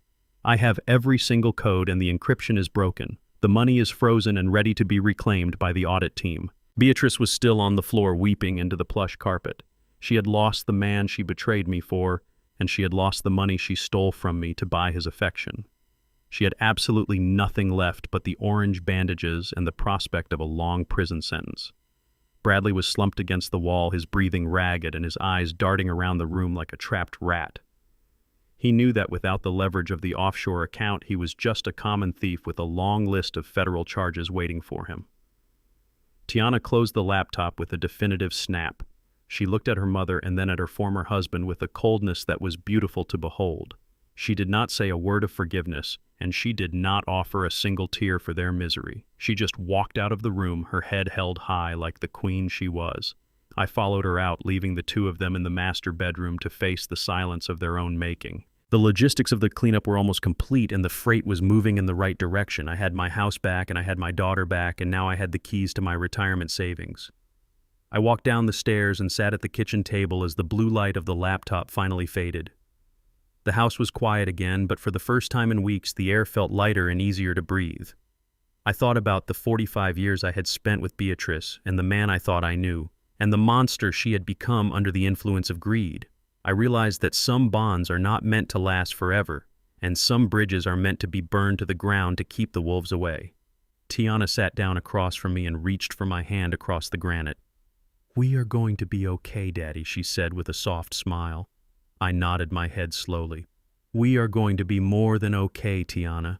We are going to be whole again." The federal agents would be back soon to take the digital evidence we had uncovered. The court cases would follow, and the prison sentences were inevitable for everyone involved. But the true victory was right here in this kitchen, in the bond between a father and a daughter that could never be broken. Bradley and Beatrice thought they could move the world with their lies, but they forgot that I am the one who knows how to keep everything on the right track. I watched the sunset from the kitchen window and felt the world turning beneath my feet. I was 71, and I was starting over with my eyes wide open. I was Lincoln Vance. I was the master of the manifest. And I was finally home.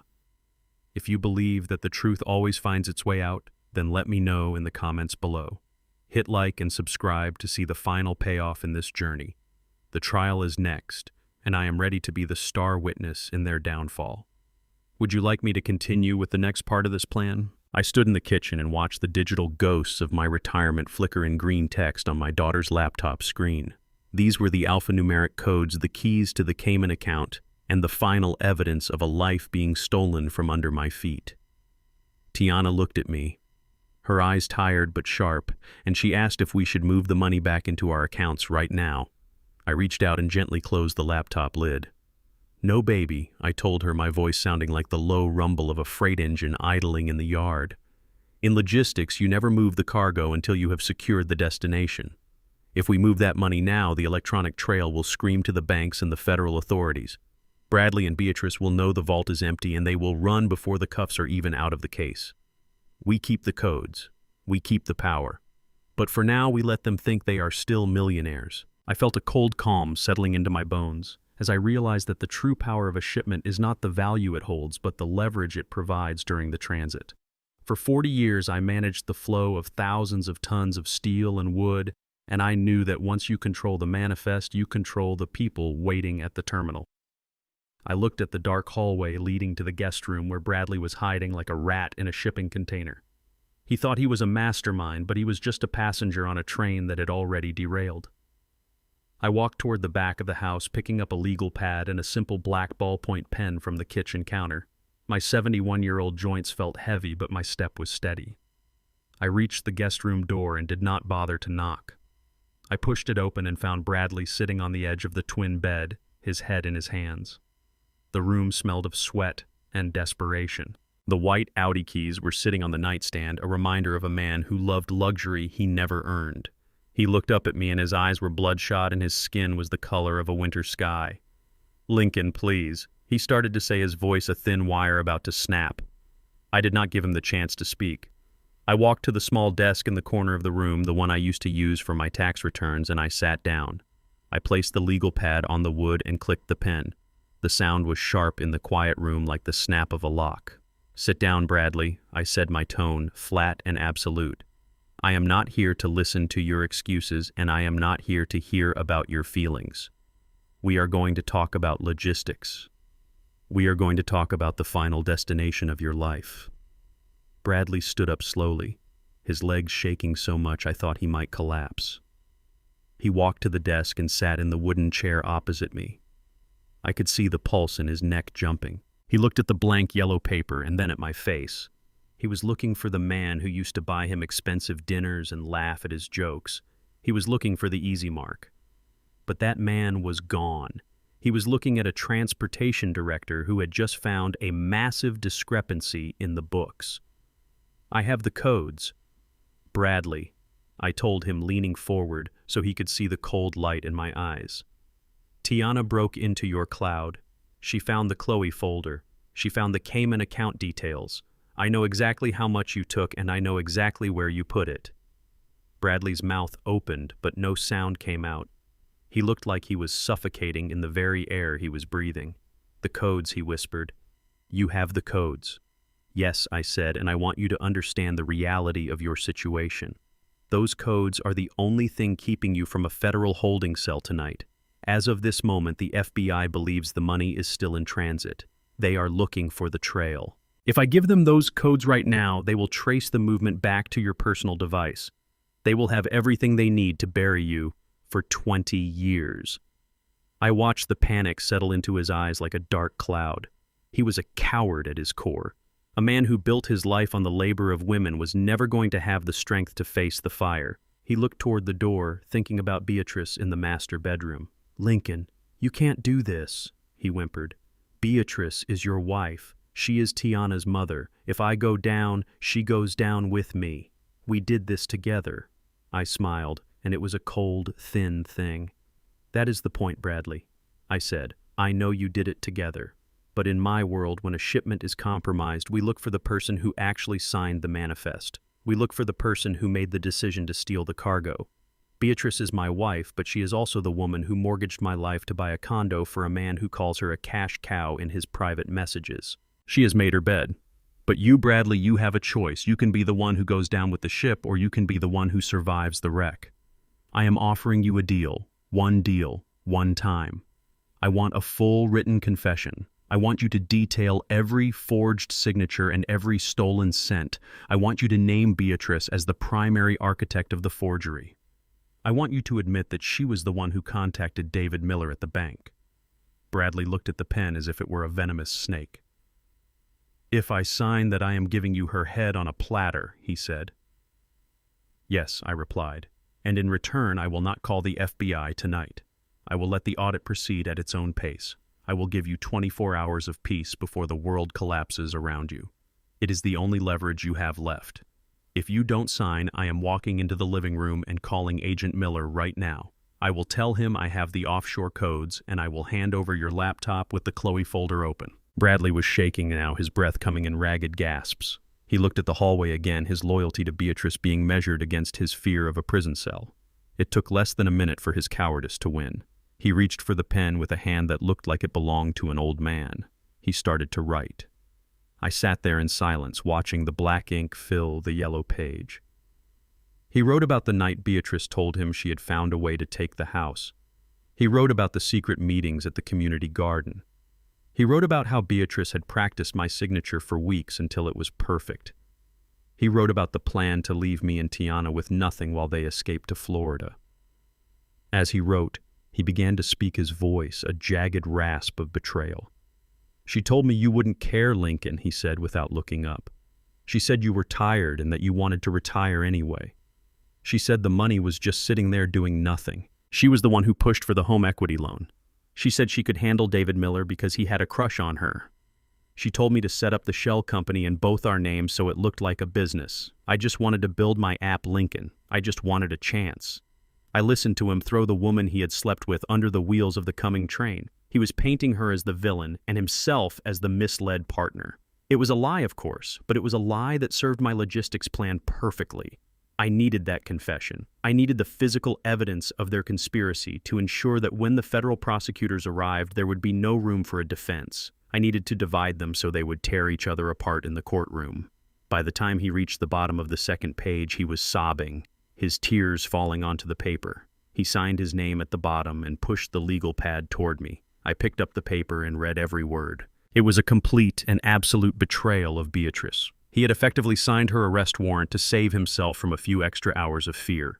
I looked at him, and I felt a deep sense of absolute closure. "You are a small man, Bradley," I said, folding the paper and sliding it into my pocket. "You think you just bought yourself a way out. But in logistics, we have a term for people who betray their partners to save themselves. We call them liabilities. You are a liability to everyone who has ever loved you." I stood up and walked to the door. "Lincoln, wait," he called out, his voice desperate. "The FBI. You said you wouldn't call them tonight. You gave me your word." I stopped and looked back over my shoulder. "I said I wouldn't call them tonight, Bradley, and I won't. I am going to sit in my living room with my daughter and I am going to drink a cup of coffee. But the sun will be up in 4 hours, and in my world, the workday starts at dawn." I walked out of the room and closed the door behind me. I could hear him collapse back onto the bed, the sound of his weeping muffled by the walls. I walked back to the kitchen where Tiana was waiting. She looked at the folded yellow paper in my hand. "Did he do it?" she asked. I handed her the confession, every word I told her. He threw her under the bus to save his own skin. He gave us the map to the entire forgery. Tiana read the pages, her face hardening with every line. "He is a coward, Daddy," she said. "Yes, he is," I replied. "And that cowardice is exactly what we needed to secure the perimeter. We have the codes, we have the confession, and we have the truth." I looked at the clock on the wall. It was 3 a.m. The logistics of the final delivery were in place. The freight was ready to be unloaded. I went to the cabinet and pulled out 2 clean mugs. I started the coffee maker, the familiar sound of the water heating up, filling the quiet room. "We are going to wait for the sunrise, Tiana, and then we are going to finish this." The hook was set and the line was tight. Bradley had no idea that his signed confession was not a get-out-of-jail-free card. It was the manifest for his own prison sentence. I sat down at the table and felt the first light of dawn touching the edges of the sky. I was Lincoln Vance, I was 71, and I was finally in control of the journey. Would you like me to continue with the next part of this plan? The FBI is arriving at dawn and the real fireworks are about to begin. Let me know in the comments where you are watching from and if you want to see the final payoff. Hit like and subscribe to stay with the mission. The destination is in sight. The sun climbed over the pine trees of our Charlotte neighborhood, casting a long and unblinking light into my kitchen. It was 6 o'clock in the morning, the exact hour I used to start the morning shift at the freight terminal 40 years ago.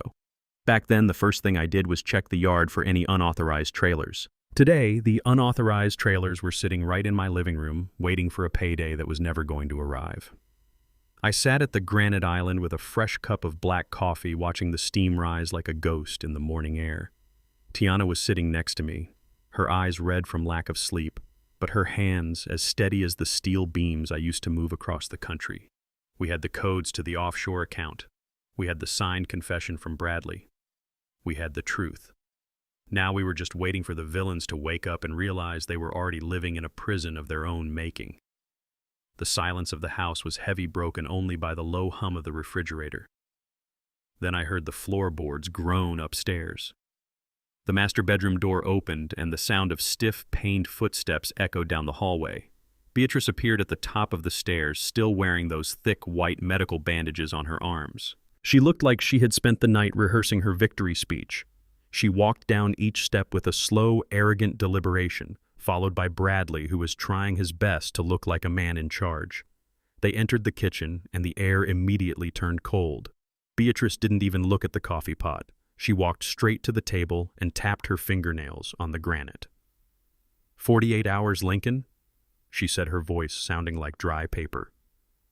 Your time is officially up. The movers will be here at noon to take your things to the basement.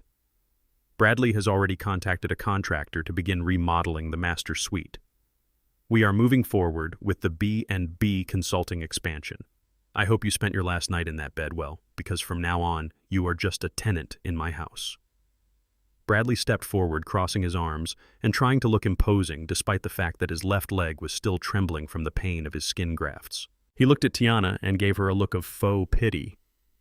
Tiana, honey, you should probably help him pack, he said. We don't want any more accidents with household chemicals. It's better for everyone if your father just accepts the new logistics of this family.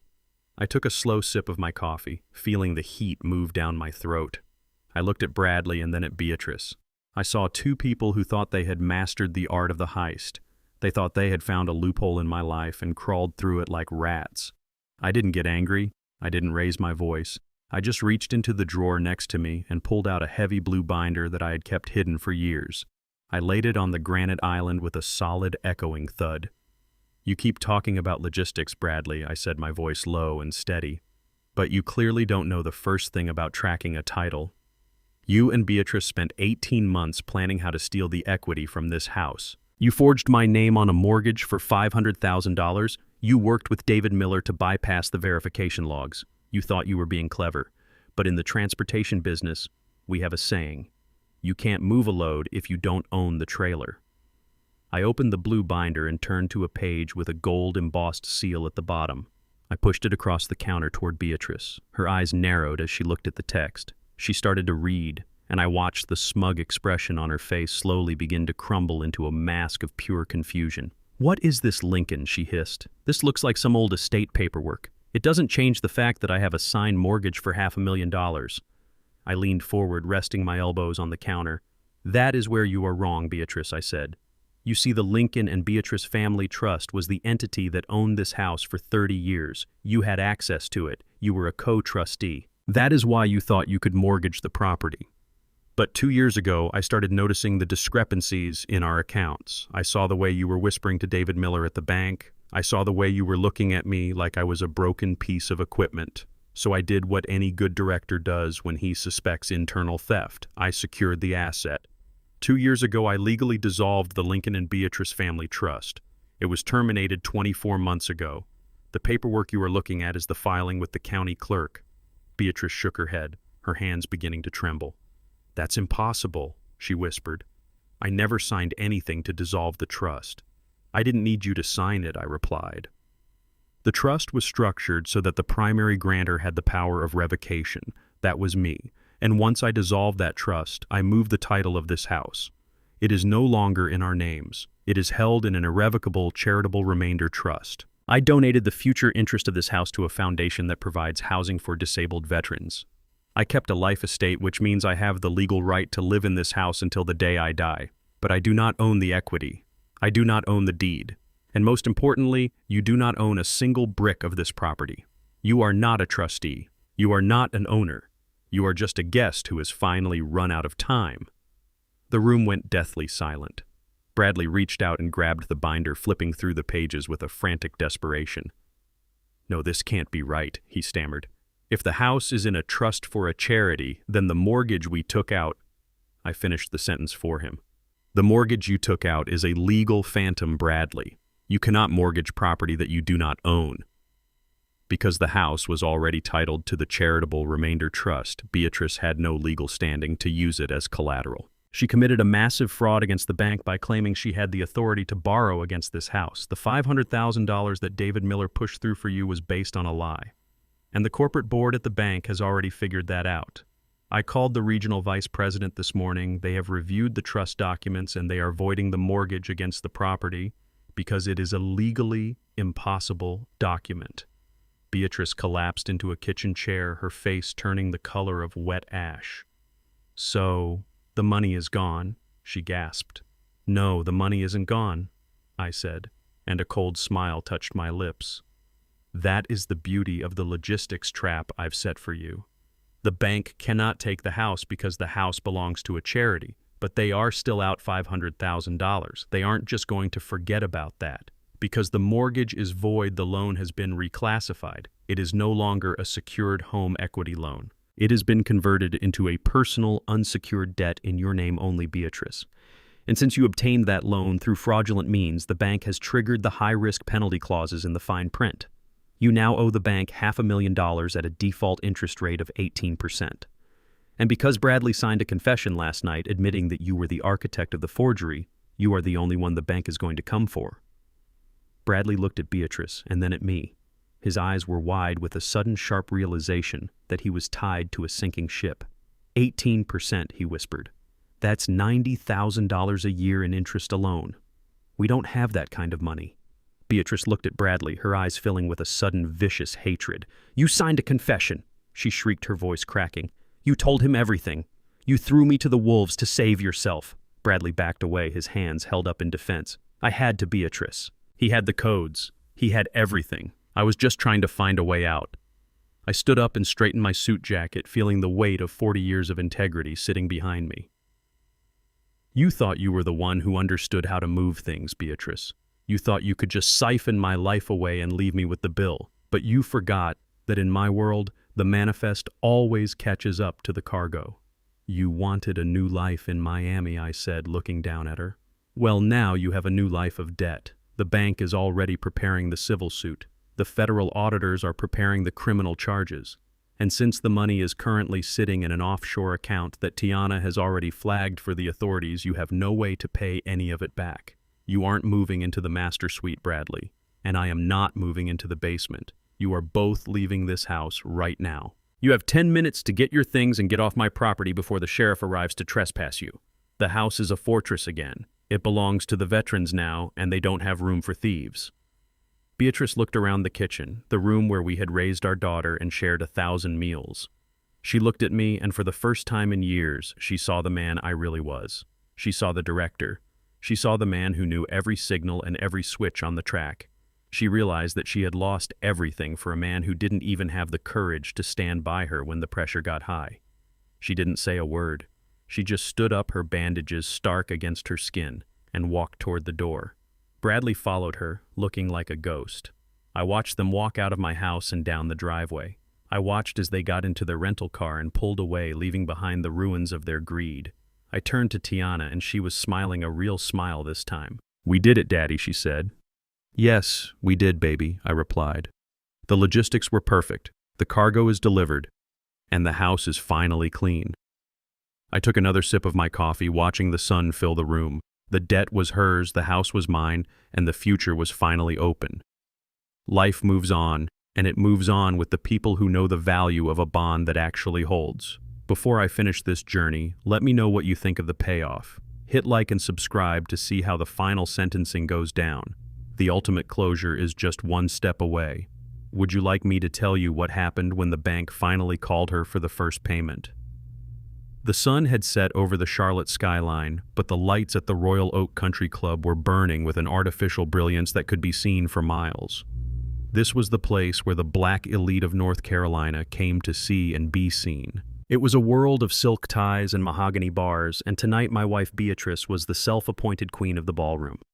She had spent $20,000 of my stolen retirement money to rent this space for what she called the B&B Consulting Victory Gala. She was wearing a gold-sequined dress that caught the light with every arrogant step she took, and around her neck was a diamond necklace that glittered like ice. She thought she had won. She thought the $500,000 was safely tucked away in her offshore account and that the house on Oakwood Drive was hers to control. She was surrounded by her friends from the Garden Club and local business leaders who were all eager to hear about her new venture in Miami. Bradley stood by her side wearing a tuxedo that cost more than some of the freights I used to move across the country. He had that smug salesman smile on his face, the one he used to lure Tiana into his web. They looked like the perfect successful couple. They looked like people who had finally escaped the shadows of a quiet, hard-working life. I stood in the shadows of the entrance foyer, watching them through the heavy glass doors. I was wearing my dark navy suit, the one I wore to church every Sunday for the last decade. My 71-year-old heart was beating with a steady rhythmic power. I was not here to celebrate. I was here to deliver a final manifest. The ballroom was filled with the sounds of a jazz quartet and the clinking of champagne glasses. Beatrice stepped up to the small stage in the center of the room and tapped the microphone. The room went quiet, and every eye turned toward her. Friends and neighbors, she began, her voice filled with a fake warmth that made my stomach turn. We are here tonight to celebrate the birth of a new era. B&B Consulting is about innovation and the courage to take risks. It is about moving beyond the limitations of the past and embracing a future that is bright and limitless. My husband Lincoln is at home resting as he has reached an age where these loud gatherings are a bit much for him. But he is here in spirit. We have worked hard to secure our family legacy, and tonight we share that joy with you. Bradley raised his glass to her and the crowd broke into a round of polite applause. It was a masterclass in deception. She was lying to the very community that had respected her for 40 years. She was standing there in front of the people who had prayed with her and cried with her, and she was laughing in their faces. I felt a cold calm settle over me. In logistics, we call this the point of no return. The cargo is on the platform and the crane is ready to drop. I turned to the man standing next to me in the shadows. This was Special Agent Miller of the FBI. He was dressed in a sharp suit that did not quite hide the tactical weight of his presence. He looked at me and gave a single sharp nod. I checked my watch. It was exactly 8:15. Tiana was already into the tech room of the club, her fingers moving across the master controls of the ballroom audiovisual system. She had spent the last hour bypassing the security and linking my phone directly to the twin 80-inch projector screens that flanked the stage. I looked at the golden ballroom one last time, and then I pushed the heavy doors open. I walked down the center aisle, my boots making a slow and deliberate sound on the polished wood. The jazz music faltered as people began to notice me. Beatrice froze on the stage, her hand still holding the microphone. Her eyes went wide as they moved from me to the men in dark suits following close behind. "Lincoln," she whispered, and for a second the fake queen was gone. She looked like a woman who had just seen a ghost. Bradley stepped forward, his face turning a sickly shade of gray. "Lincoln, what are you doing here?" he asked, his voice cracking. "This is a private event. You need to leave." I did not stop until I was standing right in front of the stage. I looked up at my wife, and then at the man who had tried to steal my life. "I am not here to ruin your party, Beatrice," I said, my voice sounding like gravel under a heavy tire. "I am here to ensure that the guests understand the true nature of your consulting firm. You talked about innovation and the courage to take risks, but you forgot to mention the logistics of your success. You forgot to tell them about the bond that holds this entire gala together." The room was deathly silent now. The guests were looking back and forth between us, their faces filled with a confused tension. I reached into my pocket and pulled out my cell phone. "Tiana, are we ready?" I asked into the line. On the screens behind Beatrice, the golden B&B logo suddenly flickered and died. The room went dark for a split second, and then the projectors roared back to life with a blinding white light. The video started without a single word of introduction. It was not a corporate presentation or a marketing film. It was the raw, cold footage from the hospital burn unit. The entire elite community of Charlotte watched as the camera panned over the double-wide trauma bed. They saw Beatrice draped in hospital sheets, her face a mask of concentrated agony. They saw Bradley pinned right beside her, their bodies contorted and fused together in the most intimate and shameful position imaginable. The sound on the video was crisp and clear.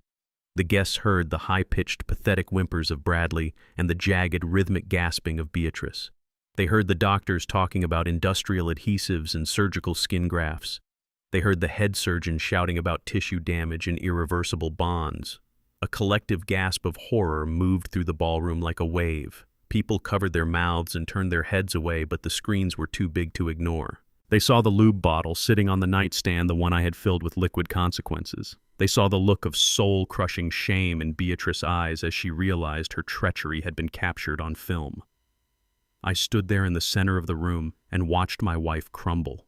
The diamond necklace around her neck seemed to grow heavy, pulling her shoulders down as she stared at the images of her own disgrace. She dropped the microphone and it hit the stage with a booming thud that echoed through the ballroom. This was the true payoff. I did not need to say a word about the affair or the forgery. The images did all the talking for me. The community leaders who had been applauding her just minutes ago were now whispering in hushed and horrified tones. They saw the woman they thought was a pillar of the church exposed as a predator. They saw the man they thought was a tech genius exposed as a parasitic coward. The video played on a continuous loop showing the paramedics struggling to move the mattress and the firefighters using specialized tools to handle the chemical bond. It was a public execution of their dignity. Bradley tried to run for the side exit, but Agent Miller and his team were already there. They did not move to arrest him yet. They just stood in his path, their arms crossed, their presence an absolute wall. I walked up the steps onto the stage and stood next to Beatrice. She was shaking so hard the sequins on her dress were shivering. "Lincoln, please stop," she sobbed, her voice a thin rasp. "Why are you doing this in front of everyone?" I looked at her, and I did not feel anger. I felt a profound sense of closure. "Logistics is about the final destination," Beatrice, I said softly so only she could hear.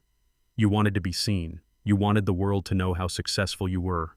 Now they know exactly how you built your empire. You built it on the skin of your husband and the sweat of your daughter. You built it on a lie that was never going to hold." Suddenly, the heavy doors at the back of the ballroom opened again. Two men in dark suits carrying clipboards walked in, followed by two uniformed officers. They did not look like federal agents. They looked like repo men. They walked directly to the stage. Beatrice Vance, the lead man, asked, his voice loud and clear. Beatrice nodded her head weakly, unable to speak. "I am here on behalf of the First National Bank of Charlotte," he announced. "Due to the fraudulent nature of your loan application and the immediate reclassification of your debt as unsecured, we are here to execute an emergency repossession of all collateral and assets purchased with disputed funds." The room erupted into fresh murmurs. The repo man stepped up onto the stage and reached out his hand. "I will need the necklace and the earrings, Beatrice," he said. "And the keys to the silver rental car and the white Audi parked in the VIP lot are already being towed." Beatrice looked at me, her eyes pleading for a mercy I no longer possessed. She reached up with trembling fingers and unclipped the diamond necklace. She handed it to the man, her face a mask of total defeat. She looked like a woman who had been stripped bare in the middle of a crowded street. The guests began to leave the ballroom, their faces filled with disgust. They did not wait for the gala to end. They did not even say goodbye. They just walked out, leaving the gold sequins and the jazz quartet behind. The B&B Victory Gala was over. The ballroom was empty except for the federal agents, the bank representatives, and the two people who had tried to bury me in my own basement. The hook was set, and the weight of the debt was now physical. I looked at the dark screens as the video finally faded out. The logistics were complete. The cargo had been delivered to the courtroom of public opinion. I turned and walked toward the exit, my head held high. I was Lincoln Vance. I was 71, and I was the only one in the room who was truly free. Before I continue this story, let me know which city you are watching from in the comments below. Hit like and subscribe if you think some secrets should be shown on the big screen. The final arrest is next, and the prison doors are already swinging open. I had spent my whole life making sure everything was accounted for, and tonight the bill had finally come due. Beatrice stood on that stage alone, stripped of her jewelry and her pride, while Bradley was being led toward the federal SUVs. The Royal Oak Country Club was silent now, but the echo of the truth was still ringing in the air. I walked out into the cool night air and took a deep breath. Tiana was waiting for me by my truck. She was smiling a real smile, the kind I had not seen in years. "We did it, Daddy," she said. "We sure did, baby," I replied. "The manifest is signed and the shipment is closed. There was nothing left to do but wait for the trial." The ultimate closure was just one step away. Life moves on, and it moves on with the people who know that a bond built on a lie will always break under pressure. I drove away from the club, leaving the wreckage of their greed in the rearview mirror. I am home. I am a man of my word. And tonight the world saw what happens when you cross Lincoln. The ballroom of the Royal Oak Country Club was still echoing with the sound of Beatrice's own voice from the projector screens, but the music had stopped and the soul of the party had died. I stood on that stage and looked at the woman I had shared a bed with for nearly half a century. She looked small. The gold sequins on her dress, which had looked so regal 10 minutes ago, now looked like a costume for a tragedy. Special Agent Miller did not waste time. He moved with the quiet, practiced efficiency of a man who had seen 1,000 villains try to hide behind $1 million. He didn't need to shout because the weight of the federal government was already sitting in the room. Agent Miller stepped up to the edge of the stage, and his partner, Agent Rodriguez, moved to the side, cutting off the path to the dressing rooms. The remaining guests were scurrying for the exits like mice in a barn fire. They didn't want to be associated with a federal raid, and they certainly didn't want to be in the background of a mugshot.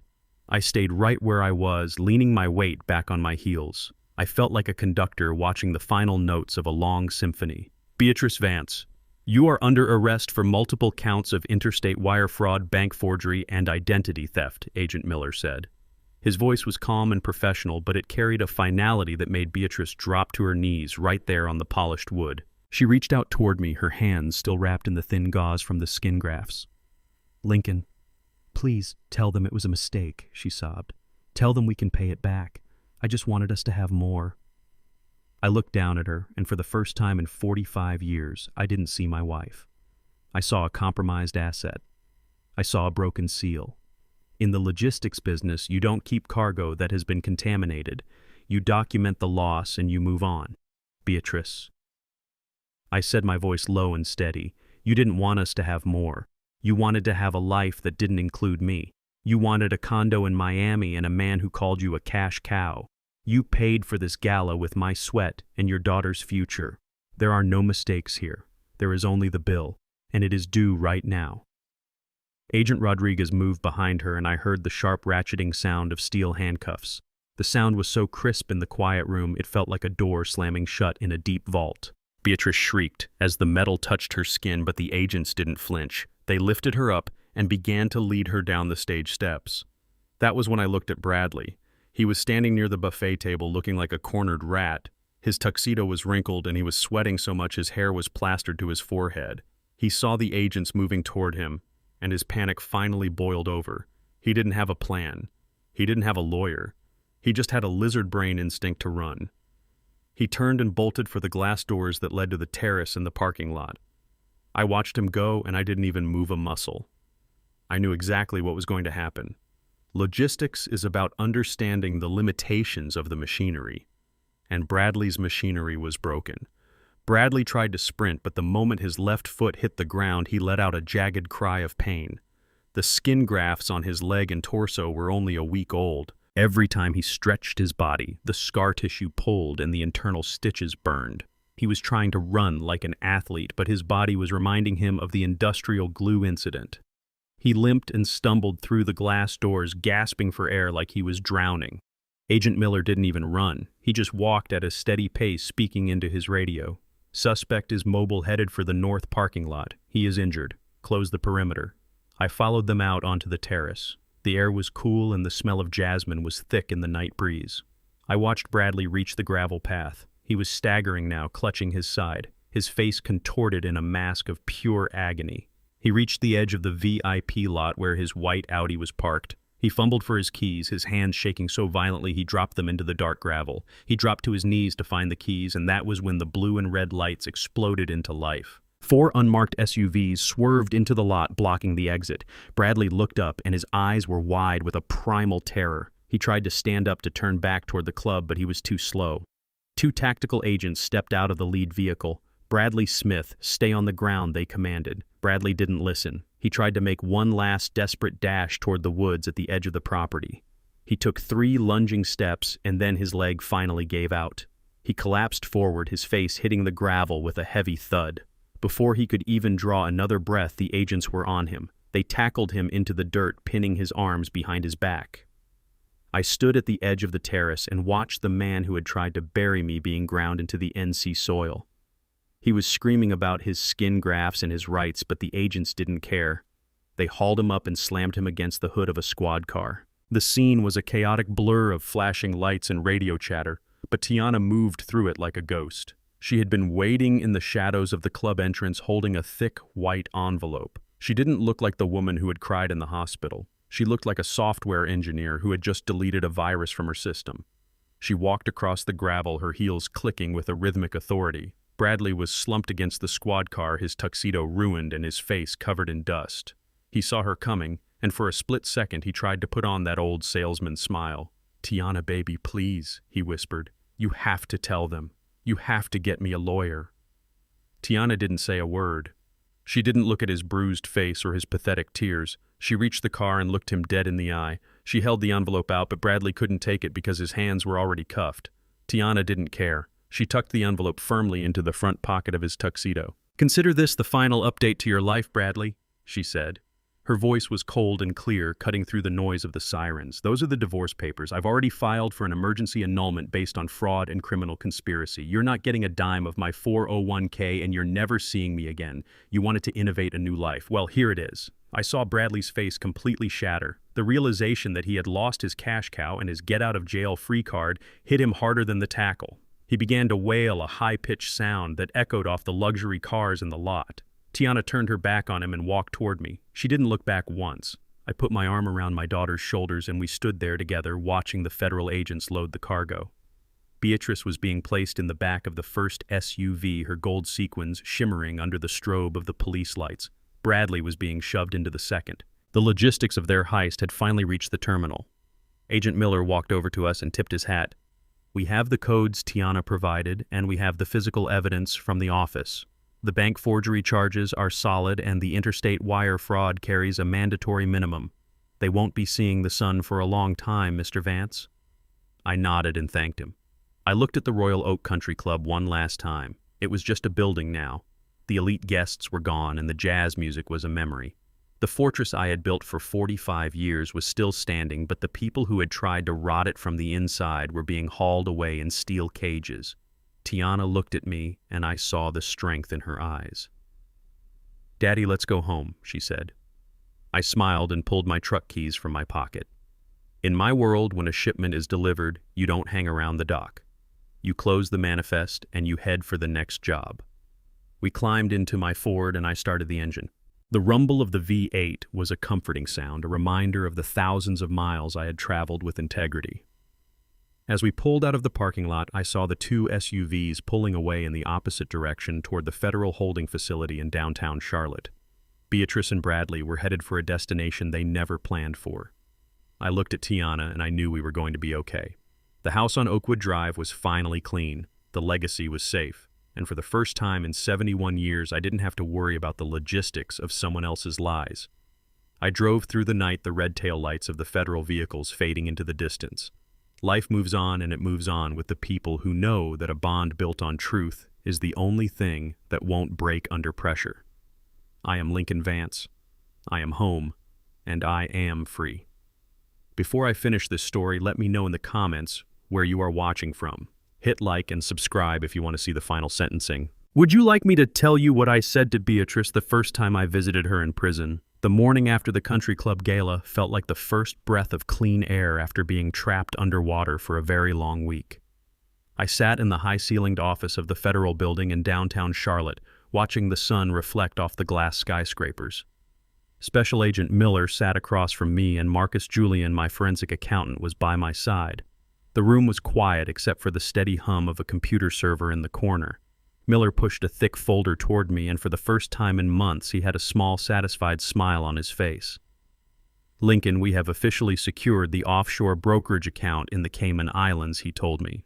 "The digital keys your daughter provided were the final piece of the puzzle. The federal government does not play around when it comes to international wire fraud and bank forgery. Because that money was directly traced back to the illegal siphoning of your retirement funds, we have been able to categorize it as stolen property." I looked at the numbers on the screen. $200,000 had been taken out of my 401k over the last 18 months. But the figure at the bottom of the page was different. It said $235,000. Marcus leaned in and explained that the federal court had already authorized an immediate restitution order. Since the money was recovered from a high-interest brokerage account, the government was returning my principal, along with the accrued interest and penalties seized from Bradley and Beatrice. I leaned back in the chair and felt a strange heaviness in my chest. That money represented 40 years of double shifts at the freight terminal. It was the physical manifestation of every holiday I missed and every hour of overtime I logged in the North Carolina heat. I had saved that money to make sure Beatrice would never have to worry and that Tiana would have a safety net. Seeing it restored was not just about the dollars and cents, it was about the restoration of my dignity. I was no longer a victim of their financial assassination. The logistics of my life were being reordered by the very system they tried to cheat. Agent Miller told me that the funds would be wired back into a new secure account in my name within 48 hours. The theft was officially reversed, but the cleanup was just beginning. Miller told me that they were heading out to execute a final search and seizure warrant at the B&B consulting office, and he asked if I wanted to witness the conclusion of the investigation. I stood up and straightened my suit jacket. I spent 40 years watching cargo reach its destination, and I was not going to miss this delivery. I followed the 3 black federal SUVs out to a small, high-rent strip mall near Huntersville. This was the place where Beatrice and Bradley had built their temple of greed. The sign above the door was made of brushed aluminum and read B&B Consulting in a sleek, modern font. It looked professional and it looked expensive, but I knew the truth. It was a shell company built on a foundation of forged signatures and stolen dreams. As I pulled my truck to the curb, a team of 6 agents in dark tactical vests with yellow FBI lettering across their backs stepped out of the vehicles. They moved with a rhythmic precision that I respected. One agent used a heavy master key to open the front door, and the team flooded inside. I stayed on the sidewalk watching through the large plate glass windows. The office was decorated with white leather chairs, glass desks, and high-end espresso machines. It was the kind of place a man like Bradley thought made him look like a visionary. It was the kind of place Beatrice thought signaled her new elite status. I watched as the agents began to dismantle the room. They weren't just looking for files, they were seizing everything. They tagged the computers, the high-definition monitors, and even the designer furniture. In the eyes of the law, these were the fruits of a criminal enterprise. Every item in that office had been purchased with the $500,000 they stole from my home equity. I saw an agent carry out a box of expensive leather-bound planners and digital tablets. Another agent was rolling out an ergonomic chair that probably cost more than my first car. It was a physical purge of their arrogance. I stood there as the movers they hired to haul away the evidence began loading the items into a plain white truck. The sign above the door was the last thing to go.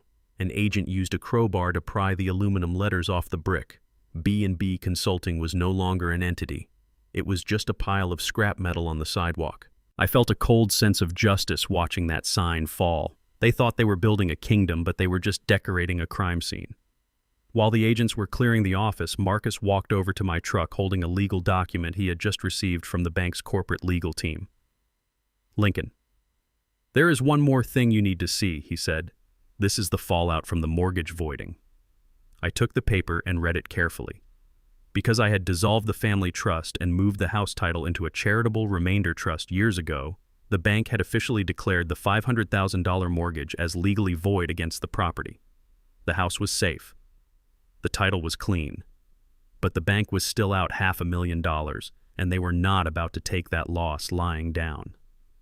Marcus pointed to a specific paragraph in the letter. Since Beatrice was the one who signed the loan documents and provided the fraudulent verification, she is now the sole responsible party for the debt.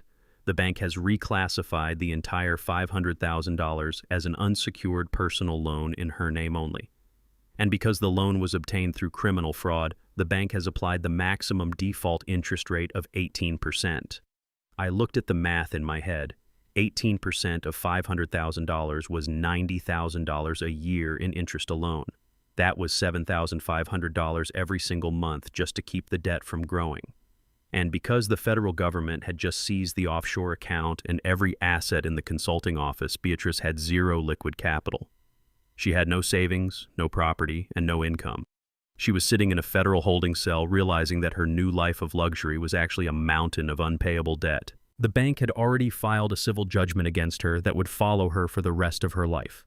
Even after she served her prison sentence, she would emerge into a world where every penny she ever earned would be garnished to pay back the bank she tried to defraud. She had mortgaged her soul for a man who didn't even have the courage to stand by her, and now she was left with nothing but the bill. I thought about the logistics of that kind of ruin. Beatrice had spent 40 years as the wife of a man who made sure she never lacked for anything. She never had to look at a bank balance with fear. She never had to wonder if the lights would stay on. She took that security for granted and traded it for a fantasy. Now she was facing a financial reality that was more terrifying than the prison walls. She was 71 years old and she was officially broke. She was a debtor to a bank that had no mercy and a target for a federal government that had no patience. I looked at the white truck pulling away from the strip mall carrying the last of her designer office chairs. The cleanup was thorough. The system had identified the contaminated cargo and removed it from the track. I felt a deep, profound peace. My home was secure, my daughter was free, and my retirement was back in my hands. I climbed back into my Ford truck and started the engine. The familiar rumble of the V8 felt like a steady heartbeat under my hands. I drove back toward Oakwood Drive, passing the neighborhood parks and the familiar streets where I had spent my life. I knew that the road ahead would still be long. There were depositions to finish and a trial to attend, but the fear was gone. The logistics of the final delivery were in my favor. I pulled into my driveway and looked at my house. It was a fortress again. It was a place of honor and hard work. I sat in the truck for a moment, watching the wind move through the pine trees. I realized that the greatest asset I ever owned was not the house or the 401k. It was the fact that I could look at myself in the mirror and know that I never broke a bond and I never forged a signature.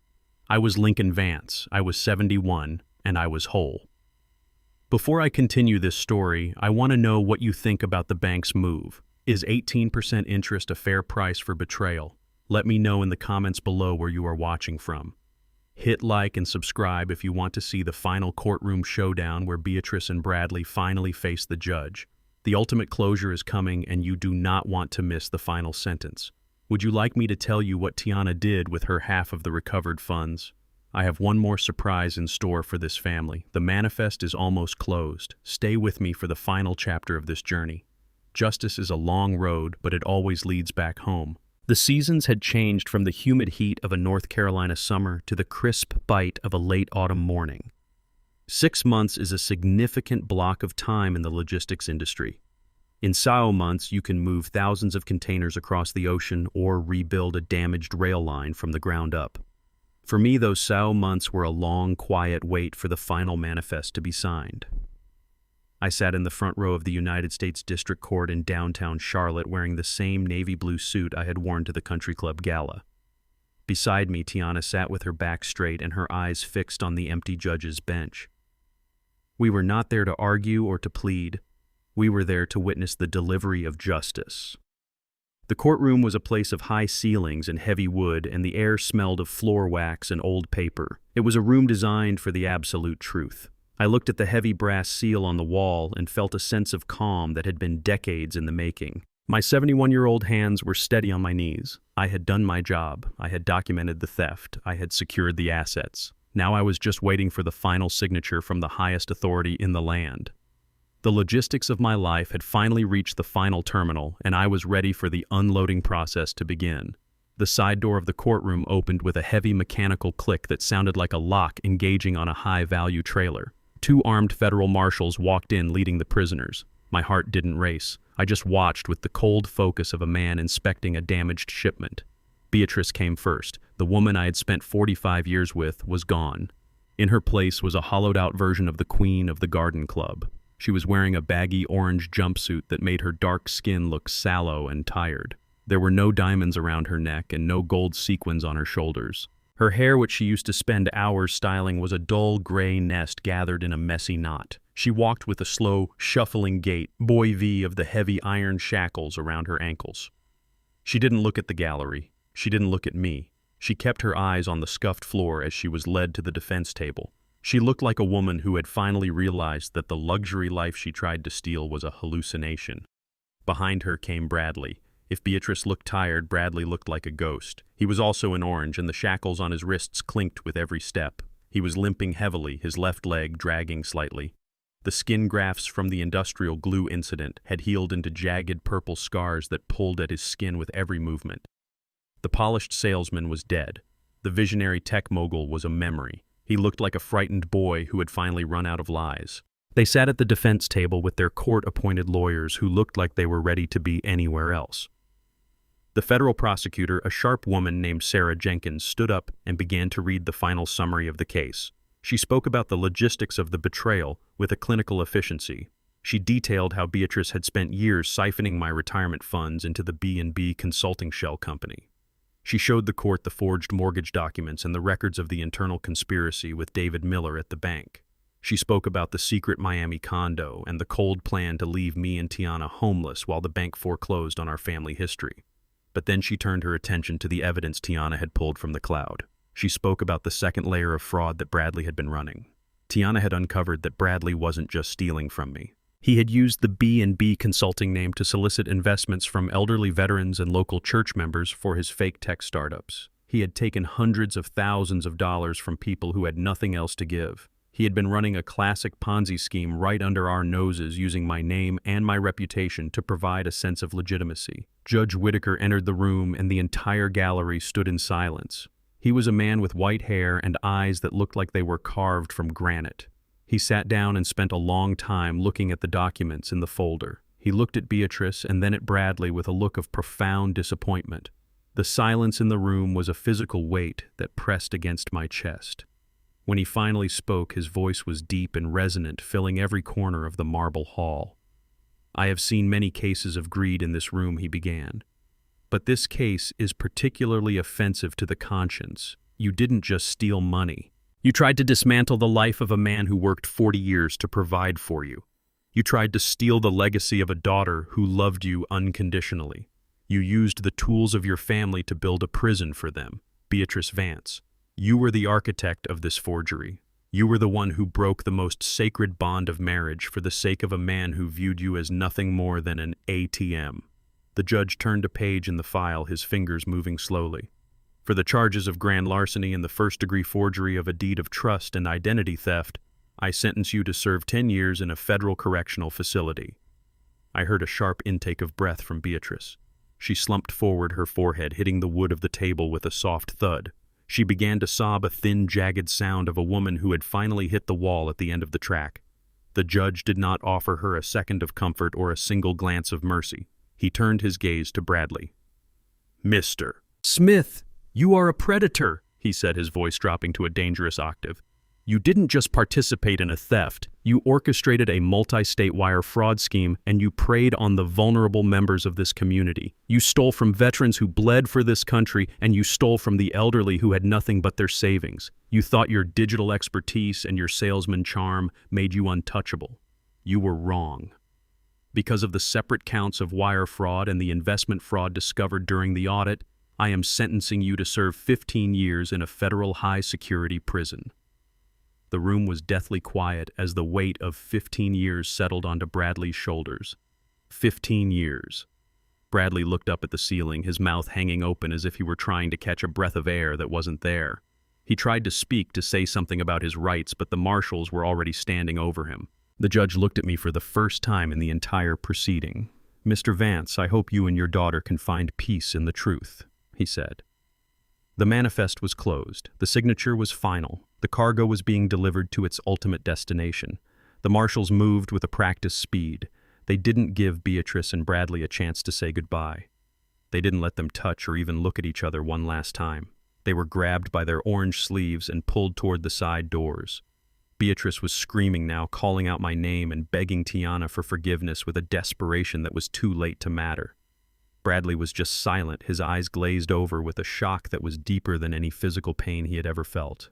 I stood up and straightened my suit jacket, feeling the fabric move against my skin. I watched as the heavy doors swung shut behind them. Tiana took my arm and her hand was warm and steady. "It is done, Daddy," she whispered, and I could feel her shaking just a little bit. "Yes, it is, baby," I replied. I felt a massive burden lift from my shoulders, a weight I had been carrying since that first night in the rain. The logistics of the last 40 years had been complicated, but the ending was as clean as a fresh invoice. We walked out of the courtroom and into the bright sunlight of the Charlotte afternoon. The city was moving around us, but for the first time in my life, I wasn't worried about the schedule. I wasn't worried about the freight or the manifest or the secrets moving in the shadows of my home. The federal prosecutor told us afterward that they would be sent to separate facilities immediately. Beatrice was headed to a women's prison in West Virginia. Bradley was being sent to a high-security unit in Kentucky. They would never see each other again. The Miami condo was gone. The white Audi was gone. The B&B consulting account was empty and seized. They were going to spend the next decade and a half in rooms of concrete and steel with nothing but their own greed to keep them company. They had traded 40 years of love and loyalty for a 15-minute fantasy, and now the bill was finally paid in full. I walked to my truck and looked at the sky. I was 71 years old. I had my house back. I had my retirement back. And most importantly, I had the respect that I had earned with every hour of sweat I had given to this world. I am Lincoln Vance. I am the master of the manifest, and I am finally free. Life moves on, but the truth stays stuck in place exactly where it belongs. I drove home with Tiana, and as we passed the sign for Oakwood Drive, I knew that the fortress was secure. The cleanup was thorough. The system had worked. And the people who tried to derail my life were exactly where they belonged at the end of a very long and very lonely track. I sat on my front porch that evening watching the fireflies dance in the grass under the old oak trees. The house was quiet and the air was sweet with the scent of pine. I thought of the lessons I had learned in the freight yards and the lessons I had learned in my own bedroom. I realized that the most powerful force in the world isn't money or tech or a polished salesman's smile. It is the integrity of a man who knows who he is and refuses to break. I had protected my family and I had protected my name from the rot. I had used the tools of my life to build a future for Tiana that would never be compromised by a forged signature again. I am a man of logistics, and I know that every journey has a final end. Tonight I was finally at the destination. I closed my eyes and listened to the sounds of the neighborhood. The world was in balance, the cargo was home, and I was at peace. Before I leave you, let me know in the comments if you think 15 years was enough for Bradley. Hit like and subscribe to stay with the mission of truth. My story is complete and the legacy is safe. This is Lincoln Vance signing off on the final manifest. The road ahead is clear and the sun is finally shining on the right side of the glass. Respect is the only thing you can't mortgage, and tonight I have everything I need. Life is good. I pulled my truck into the driveway of the house on Oakwood Drive for the first time since the gavel hit the wood in that federal courtroom. The silence of the neighborhood felt different now. It was no longer a heavy, suffocating silence full of secrets and whispered betrayals. It was a clean silence, like the air after a massive thunderstorm has finally passed over the tracks. Tiana stepped out of the passenger side, and for the first time in years, she was not looking at her phone for a message from a husband who did not exist or a mother who was plotting her ruin. She looked at the front door of our home, and she smiled. We walked inside together, and the first thing I noticed was the smell. It still smelled like the expensive perfume Beatrice used to buy with my overtime money, and it still smelled like the sterile chemical scent of that office furniture. I looked at the white leather chairs and the glass desks sitting in the middle of our living room like monuments to an ego that had finally been dismantled. Every piece of it felt like a grain of sand in a perfectly tuned engine. It did not belong here. I spent 40 years in logistics, and I know that you cannot fix a contaminated shipment. You have to clear the floor before you can bring in the good cargo. I told Tiana to go grab the heavy work gloves from the shed. We spent the next 4 hours moving every single item that Beatrice and Bradley had purchased with the stolen funds. We dragged the designer rugs across the hardwood floors and we hauled the ergonomic chairs out into the center of the backyard. We took the mahogany desk that Bradley thought made him look like a king and we flipped it onto its side. I gathered the leather-bound planners, the high-end espresso machines, and the stacks of B&B consulting brochures. I piled them all in a massive heap in the center of the yard, far away from the pine trees. I am a man of logistics, and I know that when a shipment is compromised, you do not try to save the salvageable parts. You dispose of the entire lot so it cannot infect the rest of the inventory. Tiana watched me as I poured a small amount of charcoal starter over the pile. She did not ask me to stop. She did not suggest we sell it or donate it. She understood that this was not about money. This was about purification. I struck a single match and dropped it into the heart of the wreckage. The flames started small licking at the edges of the consulting brochures before they roared into a brilliant orange and red tower of heat. I sat on the back steps with Tiana, and we watched the smoke rise into the clear blue Carolina sky. Every pop of the burning wood felt like a weight lifting from my chest. I watched the white leather blacken and curl. I watched the glass table shatter under the intense heat. This was the furniture Beatrice bought while she was planning to move me into the basement. This was the luxury Bradley craved while he was mocking my life in his private messages. As the fire consumed the last of their arrogance, I felt the house behind me beginning to breathe again. We spent the rest of the week restoring the rooms. We painted the walls a soft, warm cream, the color my grandmother used to love. I moved my old leather recliner back into the corner of the living room, and Tiana set up a small library in the room that used to be the guest suite. We were reclaiming the fortress brick by brick and memory by memory. I spent my mornings in the workshop out back. I cleaned every tool and organized every wrench. I spent my afternoons working on the garden beds out front, making sure the soil was rich and the flowers were vibrant. The neighbors started stopping by again. They did not come to gossip about the raid or the trial. They came to bring peach cobbler and to sit on the porch for a few minutes. They saw that the light in the house had changed. They saw that Lincoln Vance was not a broken old man. I was a man who had successfully navigated the most difficult delivery of his life. Tiana stayed with me for a month, helping me go through the old photos and the boxes of memories that Beatrice had tried to hide in the attic. We found pictures of Tiana as a little girl and pictures of me at the freight terminal receiving my 40-year service award. These were the things that actually had value. These were the assets that could not be mortgaged or stolen. We hung them back on the walls and the house began to feel like a home again. Once the house was settled, I turned my attention to the recovered funds. The federal government had returned my principal and the interest seized from the villains. It was a significant amount of money, and I knew I did not need all of it for myself. I had my pension, and I had my Social Security, and I had the peace of knowing my home was paid for and protected by the trust. I sat down with Tiana at the kitchen table and told her my plan. I wanted to establish the Tiana Vance Excellence Scholarship. I wanted to use the money Beatrice tried to steal to fund the education of young African-American women who wanted to break into the tech industry. I wanted to create a path for girls who had the same brilliant minds as my daughter but lacked the resources to get started. Tiana cried when I told her. She said it was the most beautiful thing I had ever done. We spent the next month working with a local nonprofit to set up the endowment. Every year, 5 young women would receive full tuition for their computer science degrees. The money that was meant to fund a betrayal was now going to fund a generation of leaders.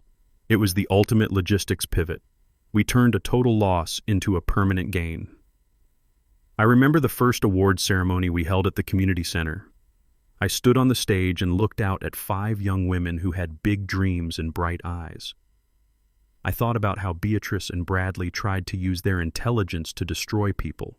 I looked at these girls and I saw how they were going to use their intelligence to build things. I felt a sense of pride that was deeper than anything I had felt at the freight terminal. My legacy was no longer tied to a woman who chose greed over love. My legacy was now tied to the success of these young women. I was still a director, but now I was directing the flow of opportunity.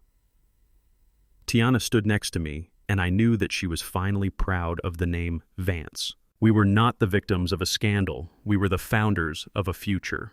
A few weeks later, I was sitting on the front porch in my rocking chair. The sun was dipping below the horizon, painting the sky in shades of deep purple and burnt orange. The neighborhood was quiet, and the air was cool.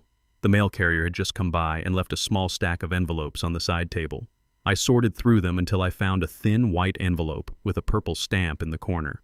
It was from the Federal Women's Correctional Facility in West Virginia. I knew the handwriting immediately. It was shaky and cramped, looking nothing like the confident forgery Beatrice had practiced for months.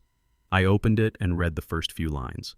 She was begging for forgiveness. She said she was lonely and that the prison was cold. She said she missed the house and she missed our life. She claimed she was manipulated by Bradley and that she was a victim too. She asked if I could visit her or at least send her some money for the commissary. She wrote that she still loved me and that 45 years should mean something. I sat there for a long time holding the paper in my hand. I thought about the 45 years we spent together, and I thought about the night in the garage when I gave her every chance to tell the truth. I thought about the way she looked at me in the hospital bed when she accused me of trying to kill her. I thought about the forged mortgage and the plan to leave me with nothing. I did not feel anger, and I did not feel joy. I did not feel the need for revenge. I just felt the cold finality of a closed manifest. In my world, when a shipment is lost due to negligence or theft, you do not try to bargain with the carrier. You file the claim, and you move on to the next job. Beatrice was no longer part of my inventory. She was a ghost in the machine. I stood up from my rocking chair and walked into the living room. I went to the fireplace where a small, warm fire was crackling in the hearth. I did not finish reading the letter. I did not need to hear her excuses or her rewritten version of history. I held the envelope over the flames for a second, and then I let it go. I watched the paper catch fire and turn into a small curl of gray ash that vanished up the chimney. There was no more room in my life for her lies. The cleanup was finished. The debt was settled. I walked back out to the porch and sat down next to Tiana. She reached over and squeezed my hand. "Was that from her?" she asked softly.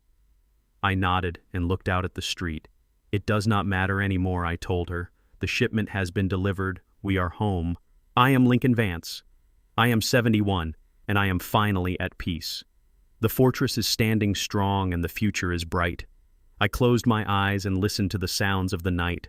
Life moves on, and it moves on with the people who know how to protect what matters. The journey is over, and the destination is beautiful. People mistake silence for weakness, assuming an old man has forgotten how to fight. But the fiercest battles are not won with screaming matches or raised fists. They are won with patient strategy and a ruthless understanding of the law. When my family tried to throw my life into the trash, they did not just disrespect a father.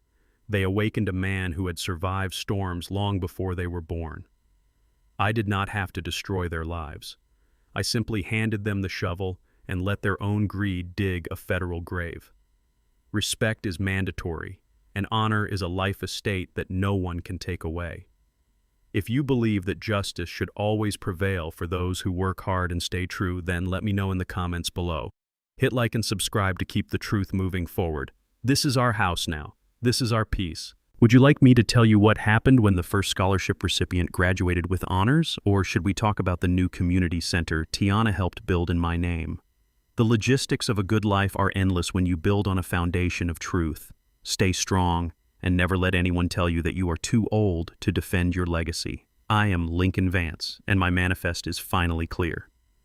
I sit here on my porch as the North Carolina sky turns a deep shade of indigo and the first few stars start to peek through the canopy of the old oaks.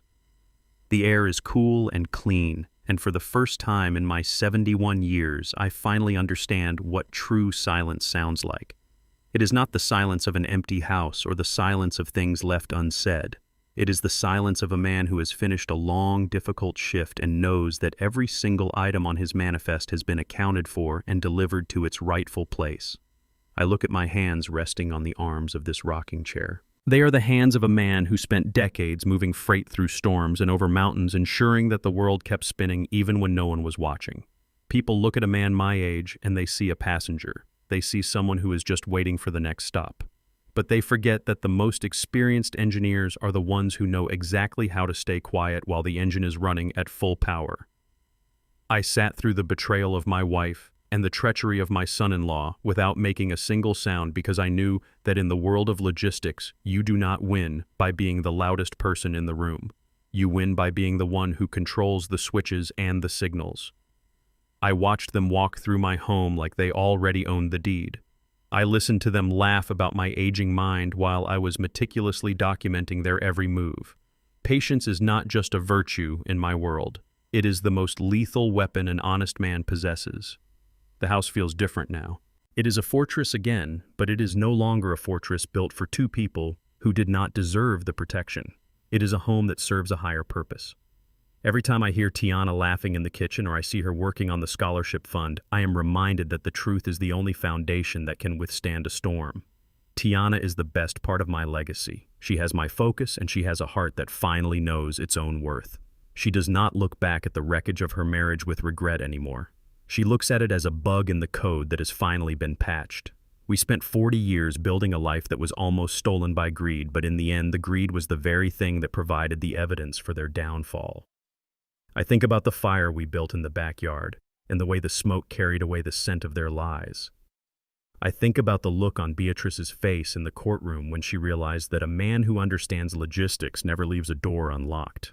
She thought I was slow, but I was just waiting for the cargo to be fully loaded before I closed the gate.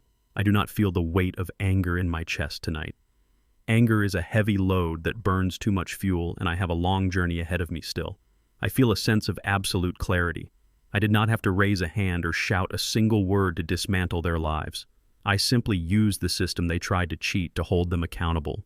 I protected my daughter, and I protected the home that will now help 5 young women every year reach for a future they never thought possible. That is the ultimate payoff. The $500,000 they tried to steal is now a fountain of opportunity for others. The house that was meant to be foreclosed on is now a sanctuary of honor. I think about the veterans who will benefit from the trust I established. They are men and women who understand the meaning of a bond. They understand that you do not leave a teammate behind, and you certainly do not betray the person who built the roof over your head. I look down at the space on my finger where my wedding ring used to be. The skin is a little lighter there, but the mark is fading. I am 71 years old, and I am starting a new chapter where the only thing on my manifest is peace. I have learned that the greatest strength is not in the ability to strike, but in the ability to wait. I waited for the rain. I waited for the audit. I waited for the truth to become so heavy that it crushed the people who were trying to carry the lie. Now the world is in balance. The freight has been delivered, and the yard is clear. I can hear the crickets starting their song in the tall grass and the distant sound of a train whistle blowing far to the west. It is a good sound. It is the sound of things moving exactly where they are supposed to go. I am Lincoln Vance. I am a man of my word, and I am finally at rest. Loyalty is a debt that many people try to skip paying, thinking the quiet ones are too blind to see the theft. They confuse a man's patience for his stupidity and his silence for his surrender. But when you betray a man who spent 40 years building a fortress for you, don't be surprised when that same man uses the bricks to build your prison. I didn't just swap a bottle of lube with industrial glue. I exposed the sticky, ugly truth of who they were. Some bonds are meant to be broken and others are meant to hold you accountable until the very end. Respect is earned, but justice is meticulously planned. If you believe that a man should always protect his legacy and stand up for the truth, then let me know in the comments below. Subscribe to see more stories of justice being served to those who forget the value of loyalty. Thank you for walking this long road with me. The journey is complete and the fortress is secure.